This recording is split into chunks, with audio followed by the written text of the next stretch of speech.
I think it's really hilarious to me that that entire community is so butt mad at me for putting out a video 10 months ago about their stuff and then not being refuted, and now it's my fault that everything is going wrong for them. I cannot believe his ego.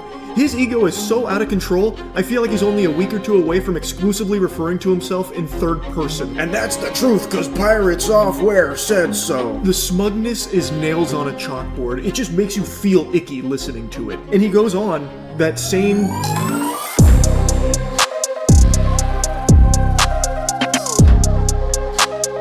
Billy Mitchell, he talks about Pirate Software. Are you guys familiar with Pirate Software? Because to be honest, I'm not, and we're about to learn all of it today. There's a Stop Killing Games initiative right now that aims to target, I guess, games like Destiny that are live service, zero offline. I think another one is like Call of Duty Modern Warfare 3, or maybe even Black Ops 6, where there's no offline play. You have to be connected to the internet with an internet connection, and if they end up getting rid of those games, those servers die, you're done. It ceases to exist. Destiny 2, as we know it, will not be playable in 20 years if there's no legislation that forces them to keep these servers online, or a suitable offline option, so you can continue to play these games in an offline setting. Thus, it's a large game preservation thing that's happening right now. You thought I glubbed you when I talked about Pirate Software? Legitimately, I did. I didn't think there'd be a guy named Pirate Software talking about any of this stuff. He was working at a game company that I apparently he has like since left. But what I want to say is Stop Killing Games seems like a cool initiative. I feel like the only way you could be against Stop Killing Games off of the limited knowledge that I have is if you're against like mainlining USB-Cs in Europe. It's like, well, there could be better technology in the future, but right now, all these phone companies are forced to use USB-C, so they can't advance and make like a slimmer port or a faster port. The port can go pretty fast, but who knows what technology is going to be. It would be like jumping through hoops to put another like port on there, because the standard right now is USB-C, right? That would be like the reason why Apple was forced to move off of their shitty Lightning port is because the EU mandated USB-C. Now, I am a little bit, this is not my wheelhouse. I apologize if any of the stuff I just said was wrong. That's how I've been personally led to understand it. I am not an expert in right to repair. That's Louis Rossman. You can watch his channel. He could describe it significantly better than me. But that's how I view this Stop Playing Games thing. Anyways, Billy Mitchell said that Pirate Software will be sued, and apparently Pirate Software responded to Billy Mitchell. That's where we're going to start this segment, because that just shows you how fucking weird Pirate Software is, that like Billy would post an obvious joke and he would respond poorly. Doesn't even have a single mention of me. Just making shit up. Like, what are you talking about? So I guess he's going to like... Billy has committed defamation by saying that Pirate Software he's just insane. sued. Okay, no, he did actually talk about me. I'll just send him over to my legal team, whatever, man. So he's going to contact his legal team to sue Billy Mitchell for slander, for saying Pirate Software will be sued. This guy's a lolcow. Not even in training. He's apparently one I've missed. Have fun. The problem with Pirate Software is he's got like a really awesome radio voice. Unironically, dude. This guy could literally say anything and it would sound good. Pirate Software has like the ideal YouTube voice. Do you know about his legal team? No, but I'm sure I'll find out. It's fake. So is Markiplier's, and we all like him. Ethan Klein is the villain for talking about his second puberty. Wait, he uses a voice changer? No, you're kidding. Nicholas! What? The GOAT. Thank you for the $5. It's not second puberty. He uses a voice modulator? No! I didn't know that. Ethan Klein talking about true? Okay, bud. Wait, is that actually accurate? Is he just like a weak chin loser who uses a voice modulator to sound more based? I would love to hear Pirate Nicholas, Software versus the Billy GOAT. Mitchell Thank you combo. for the We might $5, reach my levels of man. smug where hit Herido unobtainable by humans before the two cross paths. Did he modulate his voice even lower? Third puberty. No way, dude. I said one nice thing about Pirate Software and I walked into a rake already, dude. I'm 5 minutes into the segment, not even. I've already walked into a rake and everyone already knew this! Fuck, apparently he made it even darker. Not darker, deeper. That was bad too. Dude, every misspeak on this stream is worse. Oh god. Two retards fighting. The tweet in question. Billy is just farming. He tweeted about Anissa Jomha. Also, I hate that Carl gave him a win. Billy's fucking generational tour is just never ending and amazing at every turn. Tipster has started his Billy Mitchell arc just now, where Tipster is the fucking Terminator coming for the fucking person in a dress. I don't know if Tipster even realized that when he posted it, but it really fits. Holy shit. But yeah, generational Tipster, dude. Generational Tipster arc. Send it over to my legal team, aka Alt-Tab, copy and paste link into Discord server with only yourself, and pray that they have some sort of controversy so you could bring it up again to vindicate it. Yeah. His legal team, like a lawyer that was not a lawyer, legal team. He got a second lawyer on retainer now, ChatGPT. So we got like Mama Maxian arcs that we're seeing right here, I can tell. We're going to watch our good friend Soggy Cereal, and then we're going to check in with Charlie to find out a bit more about him. Soggy Cereal I actually met at VidCon recently. I really liked his Mr. Beast video. Everybody else really hated his Mr. Beast video, so his mileage may vary. You might not like my opinion on this, but I don't really care. It's my stream. As a game developer who worked as game engine and tools developer on Helldivers 2, I've always had a special interest in YouTube's gaming and game developer community. I don't care, Soggy! Get to the details! Just kidding. Sorry. While learning C++ programming, This is Soggy Cereal, everyone. He's got 333,000 subs. Why don't you go sub there and fuck it up and make it 334 just to fuck up his day. I watched the Cherno. Danny was my go-to for game design, and for math and physics, I just smashed my head into a wall. However, Here we go. The iconic button. We'll be jumping through. Dude, we're going to start panicking out every time the meandering intros start. Throughs now, it's blowing up again. You've possibly seen him blame. We have that kind of a mistake again. I'm disbanding the party. I'm gonna go run with other people.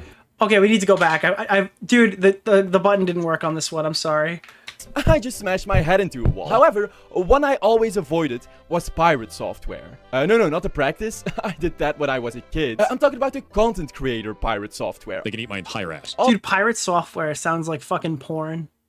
Am I the only one who thinks it sounds like porn? Also nicknamed Thor. Some of you may know Thor Wait, he calls himself Thor and talks with a fake deep voice? Are you serious? as a guy who explained very simple basic concept with serious voice and big words in MS Paint, making him seem like very smart person. And that There's no way he calls himself Thor. Oh my god. Guys, I'm gonna call myself Master Chief.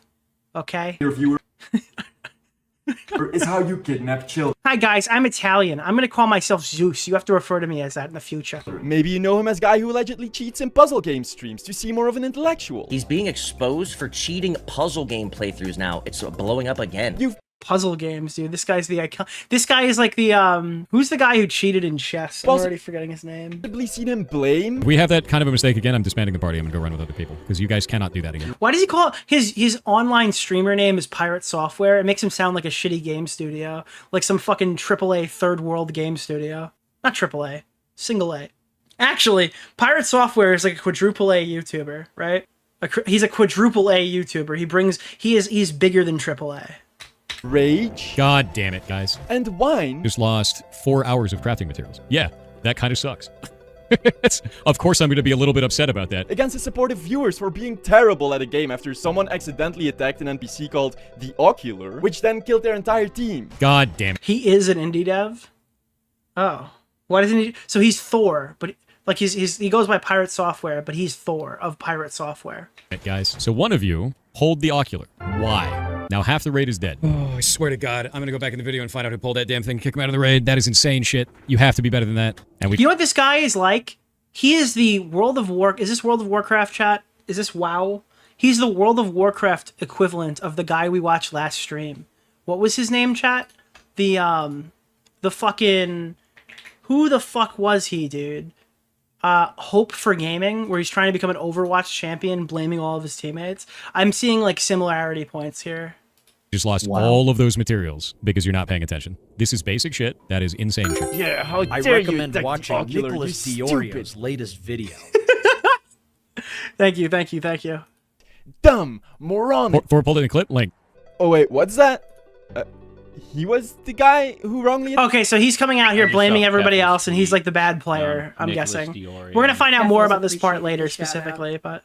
attacked the Ocular, making it his fault everyone died. Gee, I wonder how he's gonna apologize for being so toxic to his supportive viewer base for no reason whatsoever. Yeah, I'm gonna guess he's not. I'm gonna guess he doesn't do that. I'm gonna guess he's just like a total lolcow. I'm not at fault there. You know, it's like, he's Wings of Redemption, right? When he starts yelling at all of his teammates and stuff in CSGO. I'm correct. Not CSGO, in What was the game that he used to play? For doing that. 100%. That is not on me. No. Okay, actually getting Siege, Rainbow Six Siege. everyone killed and wasting 4 hours of time was a good thing. But the thing is with Siege, right? You just waste somebody's game, right? This guy will have your leveled characters walk into like a World of Warcraft raid and then fuck everybody over, blame you, and then fucking leave his team, I guess. Now, don't you So like he costs people like hours and hours and hours of like ranking up their shit. dare question it or you'll This isn't World of Warcraft. This is the other MMO. get banned. This guy sounds like he takes criticism well. You sound like you want to talk to me about it in the unban request. Permadeath server. Oh, bans person critiquing him after shit talking about it for 3 minutes straight. You're just shit stirring. I'm just going to get rid of you. Swear to God, I'm gonna go back. There was like a Chud Logic stream, and again, I understand that times are tough right now in the commentary space, and everybody hates each other. But realistically, I think he probably has the most consistent coverage. Chud Logic has like EHD'd the fuck out of Pirate Software. There are so many VODs. There's so much shit. It's almost intimidating to jump into. There, like the stuff I have seen from Chud in the past was pretty good. video and find out who pulled that damn thing, kick him out of the raid. That is insane shit. You have to be better than that. On Twitch, he's known as the kindest, most supportive, and knowledgeable game dev programmer. Even though he has threatened to sue an indie developer on false grounds and is What? supportive and knowledgeable game dev programmer. Even though he has Pirate Software DMCA'd an indie dev and threatened to sue. Good Samaritan lawyer steps in pro bono. There we go, chat. That's a win. threatened to sue an indie developer on false grounds, and his codebase would have made me fail my first year at university for my game development bachelor's. And if you don't know him from any of that, then you might know him as a guy who worked at Blizzard. I worked at Blizzard, so when I first started at Blizzard, I worked at Blizzard for 7 years. I know, he rarely mentions it. I'm just kidding, he mentions it all the time. Blizzard. For Blizzard, this is 100% your worst take ever. No, it's not. You know what I did before this? I worked at Okay, everyone who works at Blizzard immediately becomes the guy who fucking licked the breast milk out of the fucking drawers. That's all anyone knows Blizzard for. It's not even their games anymore. It's just like the one guy who started drinking the breast milk in the break room. And it's like, I don't think this guy did that, but that's what everyone's... You should never just talk about working at Blizzard, because that's what everyone's gonna say. Blizzard Entertainment. Now, having worked on Helldivers 2 at Arrowhead Game Studios, I understand taking pride in your work. Hell, I opened this video sharing that pride, and every few months I'll rewatch my 5 seconds of delivering democracy in their April Fool's video. And now I'm a YouTuber and my entire life is an April Fool's video. Especially when my contract is making me do an ad read at the start of my video. No, I see you. Look at this fucking guy. Look, here comes ad read Soggy. He's about to pop up and sell me. Let me guess, dude. Fucking, is it gonna be Scentbird or is it gonna be a VPN? Is it gonna be NordVPN? I don't want to scroll down. It's gonna be Fume. I don't know. Let's see. What do we got here? What's happening? Video. Wait, no. Dude, this video is No way, bro. No fucking what? Let's go, chat. sponsor Fume. Fume is a flavored air device designed to help you get rid of bad habits and replace them with better ones. No pre-watch. 0. Fucking champion. There we go. Let's go. Really stressed out. And with everything going on in the world right now, that's basically all the time. So after a few weeks of having used it, my nails have finally stopped looking like chip paint because with its All right, I don't care. Dude, it's not a fucking vape. It's an anxiety pen. Dude, it's your anxiety vape. there's a pattern where the line between pride and hubris start threading real thin, especially when he's caught making a mistake, which Bro, wait. Dude, I gotta be honest with you. This is gonna sound fucking pathetic. I thought that guy who looks like Asmongold was Pirate Software. I keep seeing that guy on the screen, and I'm so confused looking at the person on the bottom right, because they look like Slacker TV or something. That's fucking... It looks like Asmongold. I thought that was Pirate Software. I wouldn't have such a problem with if he just owned up to them, and if he wasn't so condescending whenever someone else makes one. But he doesn't. I'm not at fault there. That is not on me. And he is. Eat my entire ass. The level of stupid that I just... Wait, Ross? Ross Scott. Dude, like, Nick, that's Ross Scott. Like, I'm supposed to fucking know who Ross Scott is. Apparently he's a character in this game. had to receive was like sitting on Twitter for 12 hours. A really stupid ass move. That's incredibly stupid ass move. Nonetheless, I never quite felt like making a video on him because everything bad he did always seemed trivially obnoxious. That's the Stop Killing Games guy? He created it? Wait, he's the guy. He put up the shield. He's like, just stop killing them, dude. Please. Please stop killing the games. In itself, but after what he has done to an initiative I deeply care for, well, now those toxic instances form the pattern not just plaguing 4, but one reminding me of everything I hated about the game development industry, which I wish to unravel. So let's start talking about Stop killing games. Stop killing games. Stop killing games. Stop killing games. Ah! Dude, I just got jump scared. It's Mudahar. Ah! Stop killing games. For the past decade or so, game publishers have taken it upon themselves to take the entire Dude, people like, yeah, it's Ross, dude. Like, I'm supposed to think it's not Bathtub Ross for the Mediker streams. You gotta give me a bit more information than, dude, it's fucking Ross. right of ownership of their games from the buyer's hand and keep it in their own hands. Okay, Ubisoft says you don't own your game. Read the fine print. So Ubisoft is like the main guy here, right? They're like the big fucking, the big kahuna for the Ubisoft store. With the use of license. Because haven't they literally revoked games before? Unless I'm completely wrong on that. Making it so that if one day they now decide to pack up shop and go to the Bahamas, well, they can take away access from everyone who has ever bought their game. Yeah, so essentially you're just renting your video game, right? That's what Sagi's going to explain here, is that you're just renting your video game, but if they said that you were renting your video game, people wouldn't buy the video game, right? If there were, like, why would any idiot online spend thousands of dollars on Fortnite skins, knowing eventually those servers are going down with no offline component that you could play and use them on? I guess Save the World is still on server, right? No fucking moron would use code DeOrio in the Fortnite item shop and continue to buy Fortnite skins. But it would be cool if Epic Games, knowing that Fortnite was at the end of life, added an offline mode where you could battle royale against bots and use all your fucking microtransactions that you have spent on this game somewhere else. It sucks that if you buy Call of Duty right now, you can't use the skins from Call of Duty 2019 in Warzone anymore. Well, you spent fucking $50 on microtransactions. That's fantastic. Unfortunately, they've removed those weapons and those skins from the game, so you get to use your skins for 2 years. Oh, you bought all the Squid Game stuff? That's awesome. In 3 years, it'll be gone. It's kind of shitty. You can see this in the license agreements from scummy, greedy companies like Blizzard, saying Blizzard reserves the right to terminate this agreement at any time for any reason or for no reason with or without notice to you. EA states, or host your own server with other players. Absolutely true. That should be a thing that you can do. That if they decide to shut down a game or service, well, they'll tell you at least 30 days in advance, after which you can go fuck. Wait, what? Decide to shut down a game or service, well, they'll tell you at least 30 days in advance. So that's cool, I guess. Fan. Yeah, I know. Ubisoft is like the shittiest game really company. lolly? I don't know why anyone would support Ubisoft with any new purchases. Their games aren't even that good. Who wants the 50th fucking clip of who wants to play the 50th version of Assassin's Creed? Okay, And after which you can go fuck yourself, because after online service termination, they can't guarantee their games will continue to function. With Ubisoft, this license confirms no title or ownership in the product. Ubisoft may terminate this agreement at any time for any reason. And Ubisoft abused their practice in 2024 when they took their servers offline for racing game The Crew. A game with a mere 12 million registered players who now, after buying it, all lost access because you could not play without a server connection, causing immense community backlash. So inspired by the train wreck caused by The Crew, or, guess I should say. Okay, so sorry. I got completely fucking distracted here for a second. My bad. Apologies to Sagi specifically. So, basically, what I get from this is, like, Ubisoft has, like, fucking 3 games that are, I guess, even relevant. Watch Dogs was pretty cool. What's the other one? Like, obviously Assassin's Creed. But who needs to play the 50,000th Assassin's Creed game? The last Assassin's Creed game that I really liked was Black Flag. And then they had this really cool mode where you could, like, do the ship combat. And then there was, like, a doom-scrolled fucking 10-year development cycle for, like, the worst pirate game that's ever been released. And they turned it into that. And it was, like, horrible. I honestly, what is another Ubisoft franchise that people play? Rainbow Six Siege? I guess Siege is the only one that really matters. Maybe. Otherwise, I don't know what else you'd even be getting Ubisoft for. Odyssey was goated. I bought Odyssey to get the Destiny 2 skins in the game, and I never even finished it.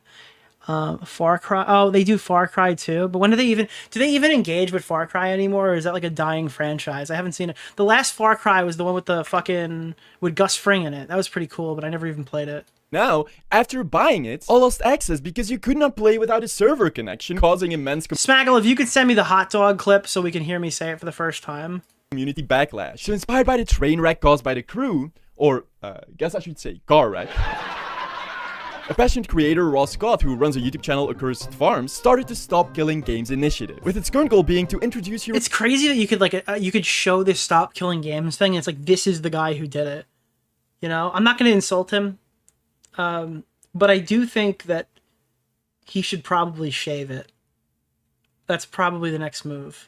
European legislation that prevents publishers from leaving their games in an unplayable state at the end of their life cycle. All it asks is to just have publishers leave games in This is the guy who murdered Pirate Software? reasonably functional and playable state before shutting them down. He looks like, oh my god, bro. Dude, he does. He looks like if Wavy Web Surf went homeless. and like his hair completely receded. That's so funny. To even get this off the ground and in front of the eyes of European lawmakers, it needs a... I respect his takes about stuff. I've heard nothing but good things about the guy who created Stop Killing Games. Unfortunately, I also thought he was Pirate Software. I didn't think that Pirate Software started it. I thought this guy was Pirate Software. I thought the other... I got them mixed up, sorry. At least 1 million signatures. Now, I care deeply for this. Man, come on, dog. I said if you were homeless and your hair receded, to be fair. That's pretty fair. I signed the petition not only because I grew up my entire life playing video games, needing that escapism during a not-so-fun upbringing, but even if I didn't, I still believe in basic... He's got like the same basic facial structure. ...consumer rights. A publisher shouldn't have the ultimate... Alright, maybe not. Maybe I'm being mean. ...decision to permanently take it out of existence just... You can't really see it in the cheek. Not like that. ...because it's not as profitable. I'm confused. What's the hot dog clip? Ask somebody in the chat. They're like, I need Nick to watch the hot dog clip. If it's like the Joey Salads one, please avoid. ...to the shareholders anymore. And I wish to believe most people share that ideology, including Pirate Software. It's incredibly important to me that we keep making games and that the next generation has the tools to do so their medium doesn't die out. And it never will. And that's the whole... So, all right, can somebody summarize this for me? Because I'm not understanding just from the video what's happening here. Is Pirate Software saying that by doing Stop Killing Games, you're restricting dev software and they won't make more games knowing that this is happening or something? Is that what he's saying? Like, you're restricting devs and their creativity. He's getting to it? Okay. So I understand this because it's the same argument that they make against, like, mainlining USB-C in Europe. It's like, well, it restricts new advancements. But the reality of the situation is, I don't think anyone cares in this case. Oh no, they won't make these huge open-ended money sink games like Destiny 2 anymore if they know they either have to keep the servers online or make it playable at some point. Oh no, they'll have to make better games now? That's awful, dude. That's horrible. Oh no, they'll have to have good practices for monetization? Yeah, I don't know, the horror. whole intention of... Like, I love Destiny 2, but it's gonna... Like, it sucks that I can't play the campaign.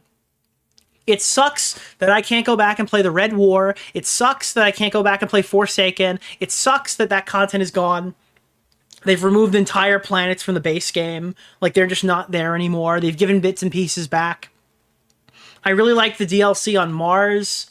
They kind of gave some of that back, but not really. They made it into a new thing, and they introduced it again as content. That sucks. That's really shitty. It's not even the best thing I've ever... It's not the best fucking campaign I ever played. It's one of the campaigns of all time. But one day you're not going to be able to play the Witch Queen or Lightfall... Not Lightfall. Ooh, sorry. Made a mistake. Or the Final Shape either. One day those servers are going to be down and you're not going to be able to play either of them. One day they're going to shut the Destiny 1 servers down entirely. You won't be able to go back into that whole universe anymore. all of this. Of course. Forsaken is gone? Yeah, Forsaken is gone. The Plague Lands are no more unless they've been added back to the game since I quit. Of course he does. He's so... Bring back... Oh, that's another one, dude. Holy shit. Thank you. The Leviathan raid was removed from Destiny 2. What do I have? 600 clears of that? You can check my raid report. I think I literally have like 500 clears of that. And that's just no longer playable in the game. And if they ever relaunch it, they'll have to do it in such a way that that will, like, it'll be content. Like, that will be the content, is them remaking that stuff, because they had to, I guess, for their engine or something. I can't find Nicholas DeOrio. Is it Space Nicholas DeOrio? Yeah. So if you go to my raid report and see what I've done as a Destiny 2 player, right? I've got, let me see, 16 Eater of Worlds. Oh no, I'm completely wrong. I only had 34 Leviathans. I am psychotic. I completely made that up. Jesus. 14 Last Wishes, 59 Deep Stones, 54 Vaults, Vow of Disciple 19, 20 Root of Nightmares, 5 Crota's End, 46 King's Fall, and I have not run Salvation's Edge. So, I thought I had more than 34 of these. Nicholas! I had a week the 1 goat. clear. I appreciate that. I just completely, I Better literally examples just lied. of need for the Stop Killing Games movement is games like Week Club 1. Penguin, Destiny, Super Monday Night Combat, or any game Dude, where there are external game servers to play on that exists now. Yeah, true. Also, it's not even on here anymore. Scourge of the Past is not in this game anymore. Scourge of the Past was a good raid. I really wish I could play that still. That's just not something you can play anymore. You can't play Crown of Sorrow. I never experienced that. It's gone from the game. Leviathan is gone from the game. Eater of Worlds Is Eater of Worlds gone? Spire of Stars is gone. Eater of Worlds is the big fucking thing, right? That's like the big fucking Hydra. So yeah, that's gone from the game. You can't play that anymore. They were going to keep pulling more out of the game until they eventually stopped, which was like cool, I guess. And then a lot of this new stuff is like Destiny 1 raids that they brought back. They still haven't brought back Wrath of the Machine, but that's still available to play on Destiny 1. So that's kind of shit. Now we know that Nick lies. What's next? Yeah, actually, the coolest thing that we did here was the contest mode clear of Root of Nightmares, where we stayed up for like 24 hours straight, and we went on to the next day because it was a 48-hour clear. And then me, Core Master, and Chris the Narc ended up beating this fucking thing.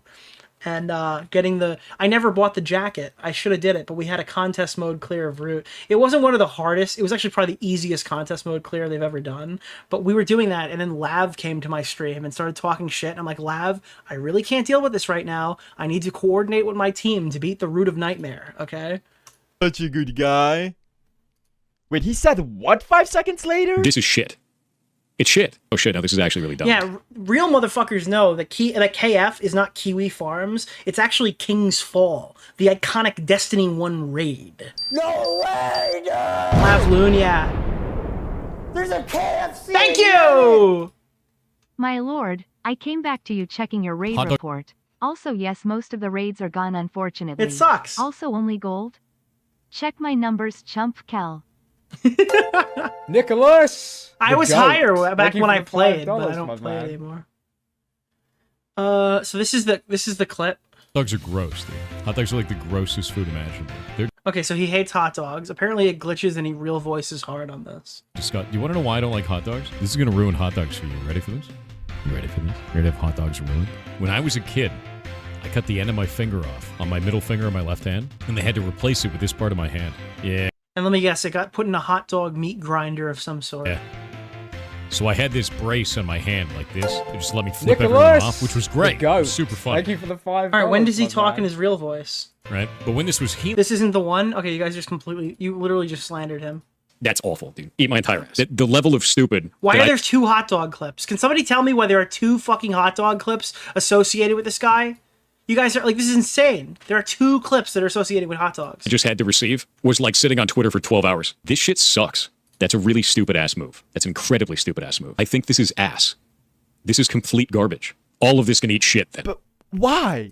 Yeah, he doesn't. What I understand from it, basically, what I assume Soggy's going to say is his arguments against it aren't good, and he doesn't substantiate them. But again, I haven't seen it myself. That's what people have said. He can't really respond to the points. He's making like he's more responding just aggressively. Or not just criticizes, but bashes and demonizes stop killing games. As you can imagine, we've been less than thrilled that Thor here has become the dominant voice of the campaign. And I wouldn't have such a problem with that if the majority wasn't straight up Nicholas misinformation, DeOrio. and there wasn't such a Yeah, so that's what's happening.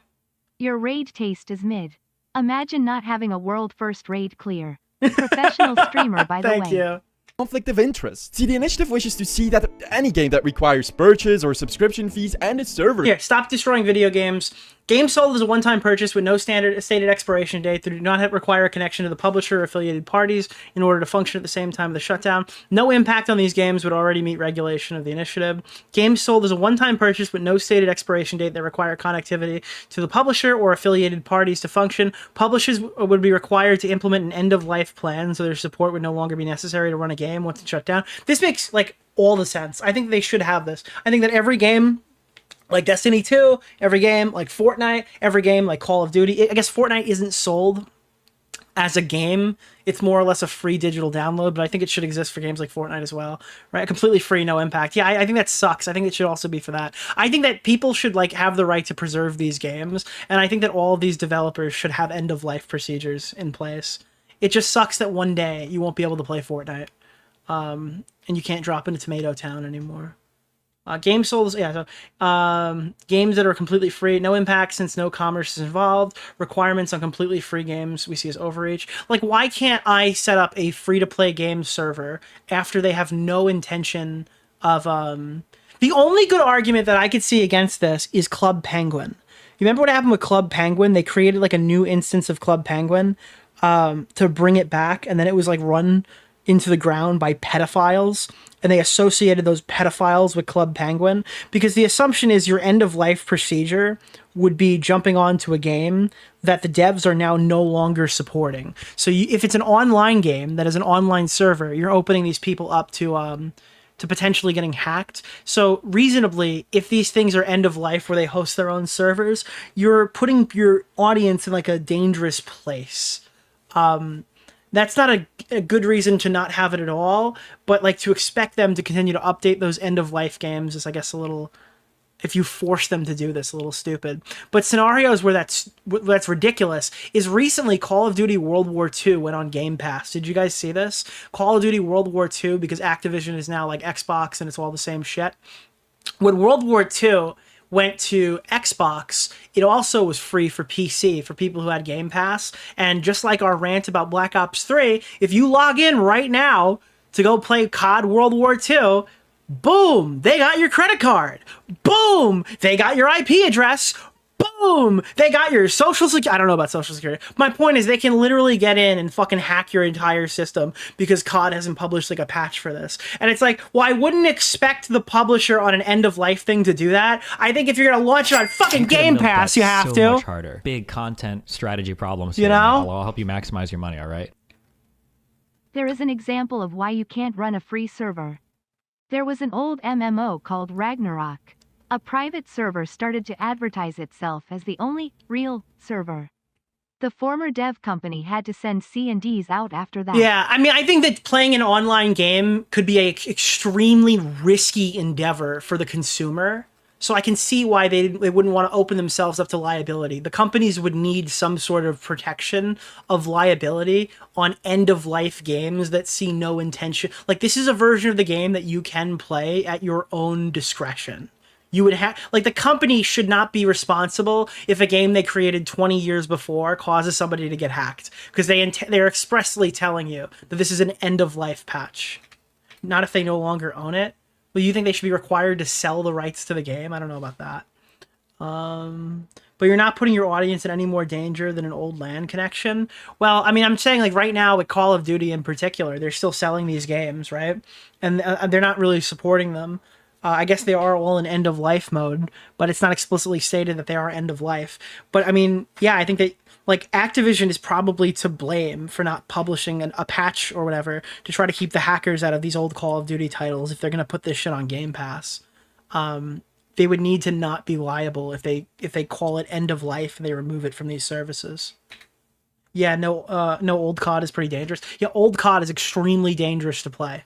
Connection to remain playable after company shuts down their server. This self-evidently... Realistically, on PC, it's a double-edged sword when it comes to safety to play games. So you'll have games like Call of Duty, right, that are extremely dangerous to play, and the alternative to that is running essentially spyware on your computer to preventatively set aside cheats and stuff. And if you leave a game up forever, I guess the only way to prevent most people from cheating in games is to have these always online, join our servers, shit not stored on your machine type games, and everybody fucking hates those. Like, everybody fucking hates having to install, like, multiple levels of spyware on your computer just to run the newest video game. But, like, when you don't do that, then you have games like Call of Duty that'll take your fucking social security number. Includes live service games, which are games that continuously receive new content to keep higher player attention, multiplayer games, and amongst other categories, single player games who now often... The need for these development groups making servers available will promote groups like Unity and Epic to create safer executables, much like we get with Minecraft. I think that, like, the solution Stop Playing Games implements is just going to be them doing an end-of-life patch and throwing their hands up in the air and not engaging with it anymore. I think expecting people to do long-term development for these games, because you'd assume if this thing becomes like law and it's required for companies in the EU, it'll obviously spread to the world, right? They're gonna create games with this thing in mind. They're not gonna dedicate a significant portion of the time for security, because if it's end of life, it's end of life. They're not working on it anymore. And you could say that people will step up and do this for them, but I don't necessarily trust people to do it for the company. You have tons of situations where people create content for stuff and then siphon money and information out of their audience and stuff. I wouldn't trust like people to do it. This self-evident. Plutonium. I thought plutonium was me. Haha. No, yeah, plutonium Black Ops 2 is like a thing that people have or whatever. And like COD could put out a cease and desist to that anytime they want if they haven't already. Evidently include. I sent you the actual clip. Thank you, Smaggle. Let me grab this. Pasting the hot dog, peeling the hot dog. What? I'm gonna have to peel my hot dog. Ooh. Ooh. Oh no! What happened? I'm gonna have to peel my hot dog. I have to peel it. Why does he sound like he sounds like no, dude? It's Bionic Pig. He's Pirate Software. I'm gonna have to peel my hot dog. I have to peel it. Every good hot Dude, that's Bionic Pig's actual voice. That's crazy. Is this an old clip? dog needs to be peeled. Every good hot dog needs to be peeled. What up, Pig fam? New video. Be excited. You see, now that I've peeled the hot dog, it's ready to eat. Look, a hot dog is That's about right. to be eaten by Thor. It's ready to Let's eat. demand- That's insane.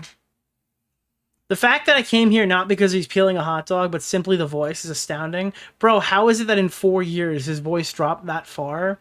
It must have been the hot dog. I came back to hear your old voice and oh my god, you sound so different. I don't know if this video is horrifying or legendary. Hot dog DLC. Yeah, he's using like some modulated thing on his thing to sound deeper. Live service games, which are games that continuously receive new content to keep higher Hey guys, today we're going to be watching the new video. player retention, multiplayer games, and amongst other categories, single-player games who now often, because companies hate us, require a constant or with interval server connection as anti-piracy. Joseph Rogan. You have a show that's watched by millions of people, yet Spencer has not been someone that you've platformed. I think that you could be doing more for survivors of child sexual abuse. Measure which we call it DRM. Damn you, Hello Kitty Island Adventure. So when Thor started saying things like, For those who don't understand, the Stop Killing Games initiatives is basically we don't want single player games to have DRM that the developers can turn off and thus render the single player games inactive. Dude, yeah, that was halfway to Mama Max and also halfway to Video Game Donkey. That's my problem. Whenever I try to do the fucking fake, deep, serious voice, it keeps sounding like Video Game Donkey. Anymore. This is what they want to change. Or it is vague. They need to be specific that they're talking about single player games that do not need a server to support them. No, wait, what? Hold on. To be specific that they're talking about single player games that do not need a server to support them. misrepresenting to his millions of viewers that the initiative's language was too vague, that actually they're only referring to single It doesn't, yeah, I don't think that's accurate. I think Soggy's right. It doesn't seem like it's vague. player games with online DRM, which they aren't. He sounds like he's John Swanned this, based off of what Soggy has said so far. It sounds like Pirate Software is essentially John Swanned it, where he's delivered something that is incorrect, or he's lied in some capacity, maybe, and he's just not yielding. He is going further and further and further and further off of the cliff. With this vague language, it would ruin live service games. Would have to sunset live service games as a single player experience. Yeah, that's cool. Idea that suddenly you need to make every single live service game playable single player offline? No, dude. Correct. No. Even though Stop Killing... No, because the solution for that from Stop Killing Games is that they would need to give people the opportunity to host their own server, right? That's what we're gonna hear here. Games founder Ross Scott disproved that claim. Pirate Software going as far as saying what the initiative is asking is so fucking stupid. But I still think that should be a thing. Outrageous. It made him angry like a little tiny toddler. That video made me actually mad. Like real mad. Not like fake memes mad. Like actually mad. Like I'm actually mad. To the point he said he wasn't just not gonna back it, he was actively going to boycott this consumer right movement. And he's literally responsible for it, like getting the signatures it needed. That's even funnier. Apparently they wheeled out the surprise mechanic EA woman to come and defend the concept of not doing this, which is fucking hilarious. Do I not want to back this? I'm going to actively tell people not to. And so people wondered why he'd do that. I mean, even Ross was interested in having a conversation about this. Just feels like contrarian for attention. That's what I get here, is that Pirate Software thinks he's more important than he actually is, so he's contrarian for attention. Left a comment on Pirate Software's video to correct the misinformation he was spreading. His comment got deleted and the request for a conversation denied. I reached out to him. Would you consider reaching out and talking to Ross about it? No. And the reason why is because I found his entire statement over over the YouTube, incredibly disingenuous. It's used car salesman garbage. Yes, Thor, Ross Scott, the average used car salesman who spends months to fight for consumer rights for free. I've seen him say— Yeah, I feel this is kind of like the way that people treat Louis Rossman when he's in all his dramas. It's like, oh yeah, he's just some fucking stupid mouthpiece who's just delivering garbage or whatever. And it's like, no, I mean, he's actively trying to make like your cell phone better and doing what he can to get that done. some dumb, pretentious shit, but knowing the initiative doesn't even take donations, its founder being on YouTube even before it was profitable and has been advocating against killing games for at least 6 years, makes this one of the dumbest. See, but Thor works as a strategy director at— Okay, so he's a strategy worker at Off-Brand. Now, he's left Off-Brand by the time I'm recording this, right? a publishing company called Off-Brand Games, and a publisher's goal is usually not to create or develop a product, but to make sure sales are as high as possible and that the product is profitable. Now, at the time the initiative launched, while Rivals of Ether 2 was in development— So this guy's like video game donkey, but evil, right? Because obviously we have Animal Well here. We're active Animal Well consumers. with Off-Brand Games as its publisher, and Rivals of— If you're an EU resident, you can sign the thing that Grizzly is posting in chat. Just hop over there. I recommend watching Nicholas DeOrio's latest video. Ether is If a live only Ross, Accursed Farms made a different movement and called it Keep Killing Games. All right, this instead. one guy has been in Then chat. Maldavius would support Thank the you. movement. Hold on, this one guy has been in chat all night asking me this random question that is clearly a gotcha, and I have absolutely I don't know what it's gotchaing, but I'll play along. What do you think about somebody starting a charity and drawing a salary from that charity? This is an extremely common thing that happens in charity, and I think that they need to disclose that. I think that it's okay to take a salary from charity if you're clearly disclosing that you're doing this, because obviously, I think that like. The salary would be after running, right? It just seems like something that happens a lot. I wouldn't personally want to support a charity where the guy is making money off the back of it, but I don't think it's like entirely outlawed either, right? You need to clearly say that this is a for-profit entity as well. And if you don't do that, I think people have the right to like boycott your fucking charity. I mean, they have it anyway, but they like have more moral right to do so. Assuming it's Aaron Hansen, I have no idea. Out of nowhere. I don't know if it's related to this or not. I feel like you need to specifically go out and say that. What if somebody suggested it didn't file any 1990s or whatever? Well, Ard, I have to tell you right now, I have no idea what a 1990 is, so I probably don't. You should go ask a lawyer. I don't know. You should go ask Legal Mindset what his opinion on that is. I have no fucking clue. Service game. So when Thor said this— If we don't like the idea of live service games as a whole, I get it would impact every— Creator Clash is in a 501c3, by the way. It's an LLC. What do you talk? What does the 501st Legion have to do with this?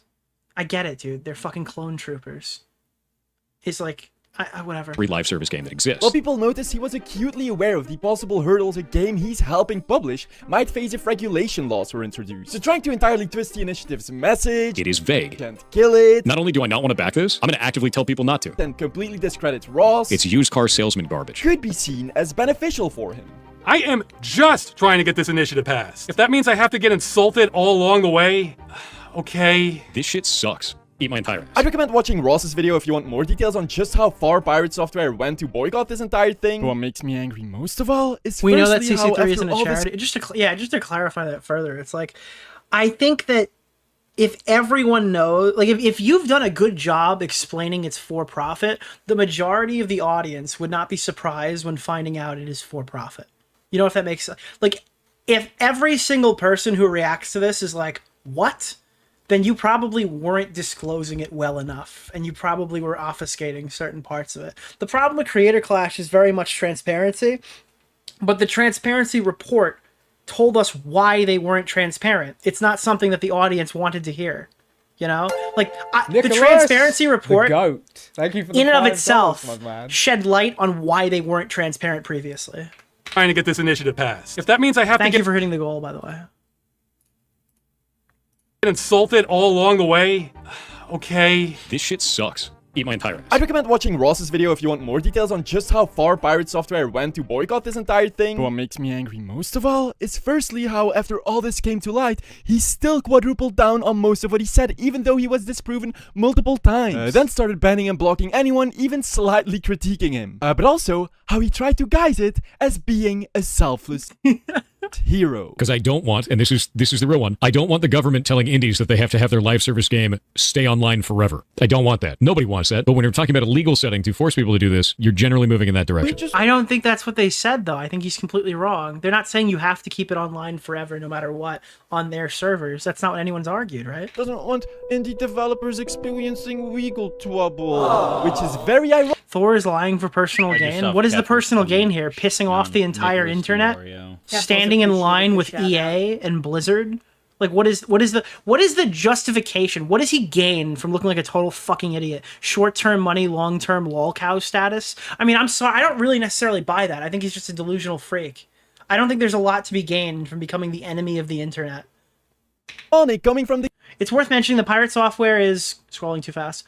Making a game that requires constant internet connection to stream, so people think he doesn't want to support it so he can quietly kill his game. That's a cool theory. That is a cool theory. The guy who, unbeknownst to most, threatened to sue a solo indie developer. Hey, Kronos, we have to file a legal complaint against that dude earlier. We're going to take you to court. You're going to lose. Maybe I should talk about that for a second. As many of you may know, a few months ago... Alright, so he's like litigious. Okay, that's why people said it. But supposedly the litigious part that I imagine Soggy is going to showcase here for us right now is a joke. A group of content creators formed a guild called OnlyFangs in World of Warcraft Classic Hardcore, a game where if you die on a character, you lose that character permanently. Pirate Software was part of this guild, playing as a mage. Now, not only was he known for pretentiously mocking new players and bullying other mages in the guild, going as far as to say watching them play made him physically sick because obviously he's not like the other stinky noobs. He is best player out there, cause... You know what I did before this? I worked at Blizzard Entertainment. Okay, well at one point when he and his teammates... So Blizzard were the people who made this game, right? But he wasn't there for this to happen. Is that what's happening? Streaming and got themselves in a dangerous situation, most of the team tried helping each other survive, while Thor, you know, the guy... Yeah, I think Billy Mitchell should sue this guy. Constantly boasting his hitherto undreamt of skills, ran away and... This guy is the Taylor Lorenz of video games. Sat there was... Yeah, I used to work for the New York Times. I am a journalist, yes. Nothing he could do. Pirate, why are you walking, bro? What are you talking about? Why am I walking? Look at my mana. Savage, but come on, man. Do you see my mana? What am I supposed to do for you? Now, I'm not nearly unemployed enough to care about any of that. It's what happened afterwards that started showing his true character. He was caught lying about his resources, actively wasting them while running away, so he could then claim that... Okay, so the argument here that Soggy is showing is that this guy was being a shitty teammate, and it was extremely embarrassing, and it happened publicly, and it kind of established him as being a fucking loser online. This is his Lolcow origin story. There was nothing he could do. And then when confronted, even though there was video proof, still lied about it, blamed everyone but himself, became extremely... Yeah, that's what's happening here. Alright, Pirate Software is John Swan, Patara fused with Taylor Lorenz. That's the archetype here for new users. I think that's a pretty solid... that is a pretty solid descriptor. Hostile towards anyone critiquing him. Because they're goddamn insane. Because this guild has turned into a content guild built on hate. Because they're freaking monsters, dude. Again, banning and blocking people left and right. Even in debates with team members, he would make everyone respectfully listen to his side thoroughly. But then from the moment other members wanted to share their perspective, left the call like a little child. Yell over another person like you were doing earlier? Nah, I'm good. See ya. He eventually got kicked out of the Content Creator Guild, not because he made a mistake, no one really cared about that, but because just as with Stop Killing Games, he went in acting as a person with the most skill and authority, ended up shitting the bed, then kept lying to try save grace, and when exposed, acted like a fragile ego toddler getting reprimanded for sticking crayons up his nose, then angrily insisted the adults around him put them there. Jesus Christ, dude.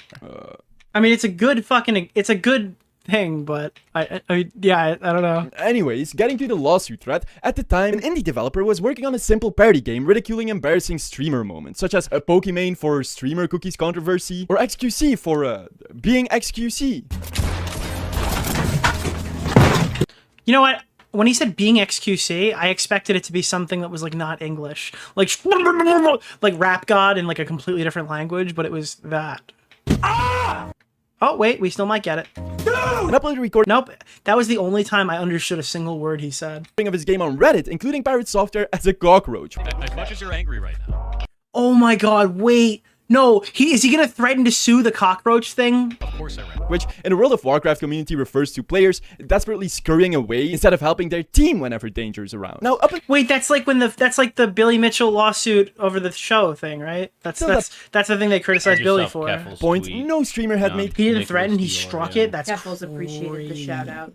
Any issue of this game existing, and it definitely wasn't going to be the big supporter of indie game developers who desperately fought the evil consumer rights initiative Stop Killing Dude, Billy would destroy this guy in court. Games to prevent indies from imaginary legal repercussions, right? He falsely DMCA'd the game, which is similar to copyright striking on YouTube, meaning it's not similar, it is copyright striking. It got taken off of the Steam game store. Why, you ask? Well, Thor would likely give an elaborate explanation about how using his voice from stream clips infringes on his copyright. And said that he was using my voice in a video game, showed a bunch of videos of it, and then put that game up on Steam. Cannot use somebody's likeness or voice in any way inside of your game. So what this is like, I'm embarrassed. This clip is this is like a cringy thing that happened, so I'm going to DMCA it because I need to protect my intellectual property, not because I'm like a broken down bitch, a pathetic fucking wretch of a human. Without their permission. And he'd probably be correct. Problem being that those voice lines weren't... Dan Saltman, in all caps, got a lawyer involved to make sure Pirate Software backed down. Dude, Dan Saltman claims to be the hero in shining armor. In the published game, the developer just screen recorded on his own PC as a joke. So the developer reached Nicholas, the goat. He Thank is. you for the $5, my man. Did you end up watching the Cyrus video? No, I'm gonna watch it probably in the next stream. Thor clarifying this and then asking if he could drop the false DMCA on his game. So obviously Thor did the most kind-hearted and sensible thing. We're gonna take you to court. You're going to lose. Oh my god, dude. So he went fucking harder. Okay. Jesus Christ. This legal abuse ended up pissing off an actual lawyer who then took the case to fight... Wait, I'm sorry. Look at this guy's beard. Clearly a far-right Rumble guy who's a fucking, what's it called? Look, isn't this the guy that's like a fucking... passport guy or something. Lawyer who doesn't agree with me. Lawyer who doesn't agree with me. Just kidding. Reference Hassan Piker. Please don't sue me. Which, there's an entire Substack with more details. I'll put it in the description if you're interested. But the situation... I didn't mean to slander that man. He's probably a very nice dude. Basically ended as we're now used to, with Thor lying. Isn't this a fucking porn guy? Doubling down, deflecting, and blocking any criticism until he finally dropped the DMCA. Alright, we're gonna learn a bit more about this later. I'm gonna leave you with the rest of the Soggy video. It's a short one, but I wanted to kind of get like an overarching understanding of Pirate Software. So what I understand here is Pirate Software's a bad teammate. Pirate Software tried to fucking strike a guy because he put a voice in there, a voice clip, when it's very obvious that even if he might be legally in the right for doing that, which I'm not even sure he is, simultaneously, it's obvious he's doing it because of a broken ego, not because of any IP or anything like that. He doesn't want people to see it. And the Stop Killing Games stuff is crazy and only gonna get crazier. Now, we're gonna watch... Hey, what's up, guys? Today, Stop Killing Games is like a big floppy dildo that's being slapped in the face of EA right now, and I think it's pretty good to protect people like a condom and make sure these games are playable in the future. One time I stuck my finger up my asshole and I farted on it and the little shit came out and I wasn't prepared for that. Yeah, we're gonna watch Charlie talk about this right now, who usually I would never pull up on stream. I don't hate Charlie, Nicholas, but like the goat. The Mudahars, the Charlies, they're not usually the people informing me. I have been told endlessly that this video is like a death blow for fucking Charlie. You know what this is right here, pal? A tough guy. It's a big sloppy dildo. That's probably what it is, dude. Hey, you feeling lucky? Yeah, that's right. Spirit fingers. Dude, you know what this is? He's on Blog TV with his fucking hands up, and he is not starting his fucking self. This stupid, all-righteous Nicholas, fucking... A tough guy. The goat. You feeling Thank lucky? you for the $5, my man. Yeah, that's right. Spirit fingers. Do you know why? Because it's been about 30 hours since I last slept, and I've done 3 different intros, all of which crash and burned, and I am off my gourd, so now I'm going... Dude, gourd. I'm off my gourd. When is the last time you've heard someone unironically utter the term off my gourd? Wacko. That's like a reference to like the, like not a pumpkin, but like the other squashes, right? That's like, I'm off my gourd. The last Charlie video? Does he say it a lot? When are you going to dive into how he likes nuts and is gay furry ERP? I don't know if While those are a in these straight videos. relationship. I don't know if that's in this. I don't know if I have that. I might not have that. Do you know why? Because it's been about 30 hours... By the way, thank you for hitting the goal. You guys have earned another goal! Since I last slept, and I've done 3 different intros, all of which crash and burned, and I am off my gourd, so now I'm going wacko. He just said it again, dude. The gourd. Mode. Dude, he's going wacko mode. Ethan Klein should learn about wacko mode to further add it to his arsenal. But, even in my sleep-deprived state... Nicholas, the goat. 30 hours without sleep? Drugs? Is he on drugs? 30 hours without sleep? Drugs? Okay, Anissa Jomha. Okay, Anissa. I understand what's happening here. He's going sicko mode. New mode unlocked, dude. Yeah, dude. That's the only way. You have to go sicko mode. It's literally the only way to proceed. Here we go. I am still lucid enough to recognize how... I can't believe any YouTuber would start their video saying, hey, I'm like fucking dead right now. I've literally not slept in days. I'm completely unhinged. I'm unkempt. My hair looks weird. I'm just lucid enough to make this video. So now we're going to talk about stop killing games and why it's super important and discuss pirate software. Cattywampus the AAA gaming space has become. He hasn't dude, this guy Vadeemed out. That's what's happening right now. He Vadeem mode. The gaming industry has so many things that I have bitched and moaned about. Probably the biggest practice that I've been most vocal about, not exactly shy on, is the topic of you will own nothing and be happy. The Ubisoft motto. God rest that company's soul. What a pile of dog shit. But it's not just Ubisoft. That has become a prevalent business strategy across the game. And the assumption made is that if these companies were clear saying that you're just renting this game at time of purchase on the Steam store, that people would actively choose not to buy these titles. And I think in isolation, you probably would see a dip in sales if the button didn't say buy now and said rent now. I think that people would be less inclined. You know, but like, I don't know. You know what makes me feel like I hate this? I absolutely hate what Nintendo has done with the classic titles. It's like, on Wii and Wii U, I used to be able to buy a game and I would own it on my device, with the exception of when the store goes down that I can't re-download, which is shitty, but it would be locally saved on my device. I could take it offline if I want. I'd be able to play it.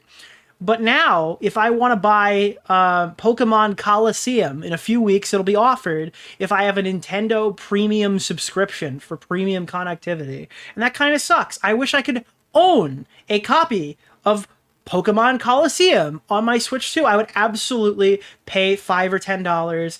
That would be significantly more than having it for the duration of my Nintendo Online subscription. Now, do I plan on canceling my NSO subscription? No. Absolutely not. I'm gonna keep my expansion pack because I use the Nintendo Switch and I like the software and shit. And I obviously have that, right? But it sucks that I can't own a copy of that, even if it's digital. Even if it's a digital copy, even if it's not a physical copy, even limited run games is not allowed to carry it. It would be cool to have that in a way where I'm not tied to a subscription service. It's why I like Game Pass, but I will never be a solely Game Pass content like consumer. I want to, even a digital game I would like to own. I would rather not be like forced to have a subscription long term to play the games that I like. Industry, you will own nothing. You will be happy. You can own it by obsolete consoles? Yeah, that's not a solution to the problem, though. They're willing to make these games playable on current hardware that people own, but they're forcing you to buy it via subscription service. I view that as anti-consumer. I don't think that you should have to have an item from 20 years ago to play that game if they're ready and willing to make it work for the current console. I think I should be able to own that title. You're basically, you come away with the idea of ownership of whatever games you purchase. I've worn this topic out more than a fleshlight in a frat house, but it is something I am very passionate about. A fleshlight in a frat house. That's a new one. The gaming industry is getting away with more and more garbage where they'll take a shit in your mouth and you're expected to thank them for adding some flavor to your taste buds. It's terrible. And there is an initiative that has been aiming to fight back against a lot of these practices that I think really need some big overhaul. And it's an initiative that I think a lot of you are probably very familiar with. It's called Stop Killing Games. Now keep in mind, as we're going to progress through this, Stop Killing Games needed a bunch more signatures in a really short time frame, and Pirate Software creating this drama has essentially pushed it over its numbers in a very quick amount of time. Like, immediately after this drama blew up, that thing basically crossed the line. It got there. And I've followed it since its inception. I've talked about it on stream quite a few times, though this is my first video going over it. And I regret that now because I see it wasn't going as well as I thought it. You haven't owned anything since digital. It's been something the physical folks warned about. Okay, but the physical folks own 6,000 DVDs and are wiveless, or they keep them in a box in their attic and they're getting disc rot. That's what's happening right now. Oh, you own every Wii U game? How many of them can you still play? I'm just curious. Because disc rot isn't necessarily something that's super cool either. Realistically, though, you know when physical died? physical games died as soon as it was as soon as you were forced to purchase a game and install a 40 gigabyte patch. Because I can literally buy a game. There's no full game on disc anymore. It stopped making sense to buy physical games when they stopped putting physical games on the disc. It's a total waste of time now. So, I mean, I'm done with it. I was initially purchasing games to, like, establish a collection, and then I realized, as soon as I, like... who the fuck wants 5,000 video games in their house or something? I obviously don't have that many. But, like, who the fuck wants, like, 5,000? Oh, do I really need every single copy of NHL that's been released for the Xbox? Probably not. It's not really a big deal. I could buy a couple of those digitally. Admittedly, I didn't follow how... The reports of disc rot on Wii U's are over-exaggerated. No, they're not. They're absolutely not exaggerated. You'll find random posts on the subreddit of people saying, my fucking Super Mario Maker isn't working. And then they're like, oh, yeah, you've been hit with disc rot. It's unfortunate, but it does happen. Now, I understand wanting to go physical for consoles like, what's it called? What is it? Fucking the 3DS you needed to go physical for. But realistically, you sacrifice the ability to own the game long term for the ability to just play the game and not have to... Like, a full digital Switch library is worth so much more to me than a than a full physical Switch library, unless you have, like, a MIG Switch type device where you can cycle through your... Like, it is extremely annoying to have a full Switch physical library. I would rather not own anything than have to go through the hoops for that. Successful the initiative was, only that it was aiming to do good for consumers, and that it was taking proper steps legally to get there, and it was going through all of the right... Could that be retards who left the disc on the ground? No. Nintendo did some stupid shit when they made the discs for the Wii U. This has been archived, this has been talked about hundreds of times, but essentially the discs were extremely poor quality or something, or there was something about the finish of it. I don't know what it is, but, like, little pinholes start appearing no matter how well you treat your discs. Like, disc rot is something that happens to every disc over time, but it was happening... There was a higher failure rate in a quicker amount of time with the Wii U than other devices than other discs were seeing from, like, movies and such, right? Like, eventually every disc is going to stop functioning, but if it happens in my lifetime, or if it doesn't happen in my lifetime rather, it's probably better. Channels. And now today I watched a video from the guy that spearheaded... Just burn the disc, that's where ROMs come from? Yeah, okay. And then you can never play Nintendo Switch Online ever again. Yeah, dude, I'm gonna burn my PS5 game. I get it, guys. If everything you play is Bing Bing Wahoo on the Nintendo 64, this is a really simple solution for you. But for everybody who plays current shit, it doesn't work like that. His name is Ross. Then you get banned. Thank you. Oh, dude. Oh, you don't like it? Get banned. He posted a video called The End of Stop Killing Games, where he's giving an update on where everything's at and how it's kind of at the finish line here, with a lot of failure to show for it, with only a few other chances to fight back. Now, before getting into the weeds on the topic, I want to get this in the beginning, because I imagine the vast majority of people won't watch the whole thing. I'm putting a link to the full video on... Alright, so he's gonna shout out the guy that Pirate Software is fighting with. That's what I'm understanding here. Like, the guy with the hair situation. That's who he's talking about. Stop Killing Games, as well as a link to where you'd go to help support Ross. Yes, not bathtub Ross, shower Ross. The Stop Killing Games initiative, because there's only a little bit of time left for the most important parts of it now that it's at the end. So if you know what the movement is and want to support it but didn't know where, the resources are in the description, or if you want to get it right from, like, the source, I have a link to his video. But I want to go into it myself here, because it is a topic that I don't know why we didn't just watch that guy's video. It probably would have been more just, like, probably better. Feel very strongly about.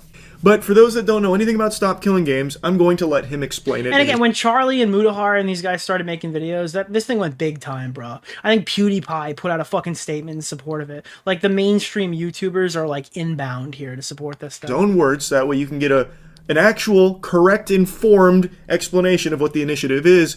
And the reason I say it like that, kind of like fucking all, pinky out, snooty. Okay, okay, Cook, SKG doesn't change the licensing at all. It openly states so in the position, so you still own nothing. I'm okay with owning nothing if you can pirate it. If the game is ultimately playable through pirating means, I'm okay with that. for a PC title or something like that, or if it's something that you can inevitably play.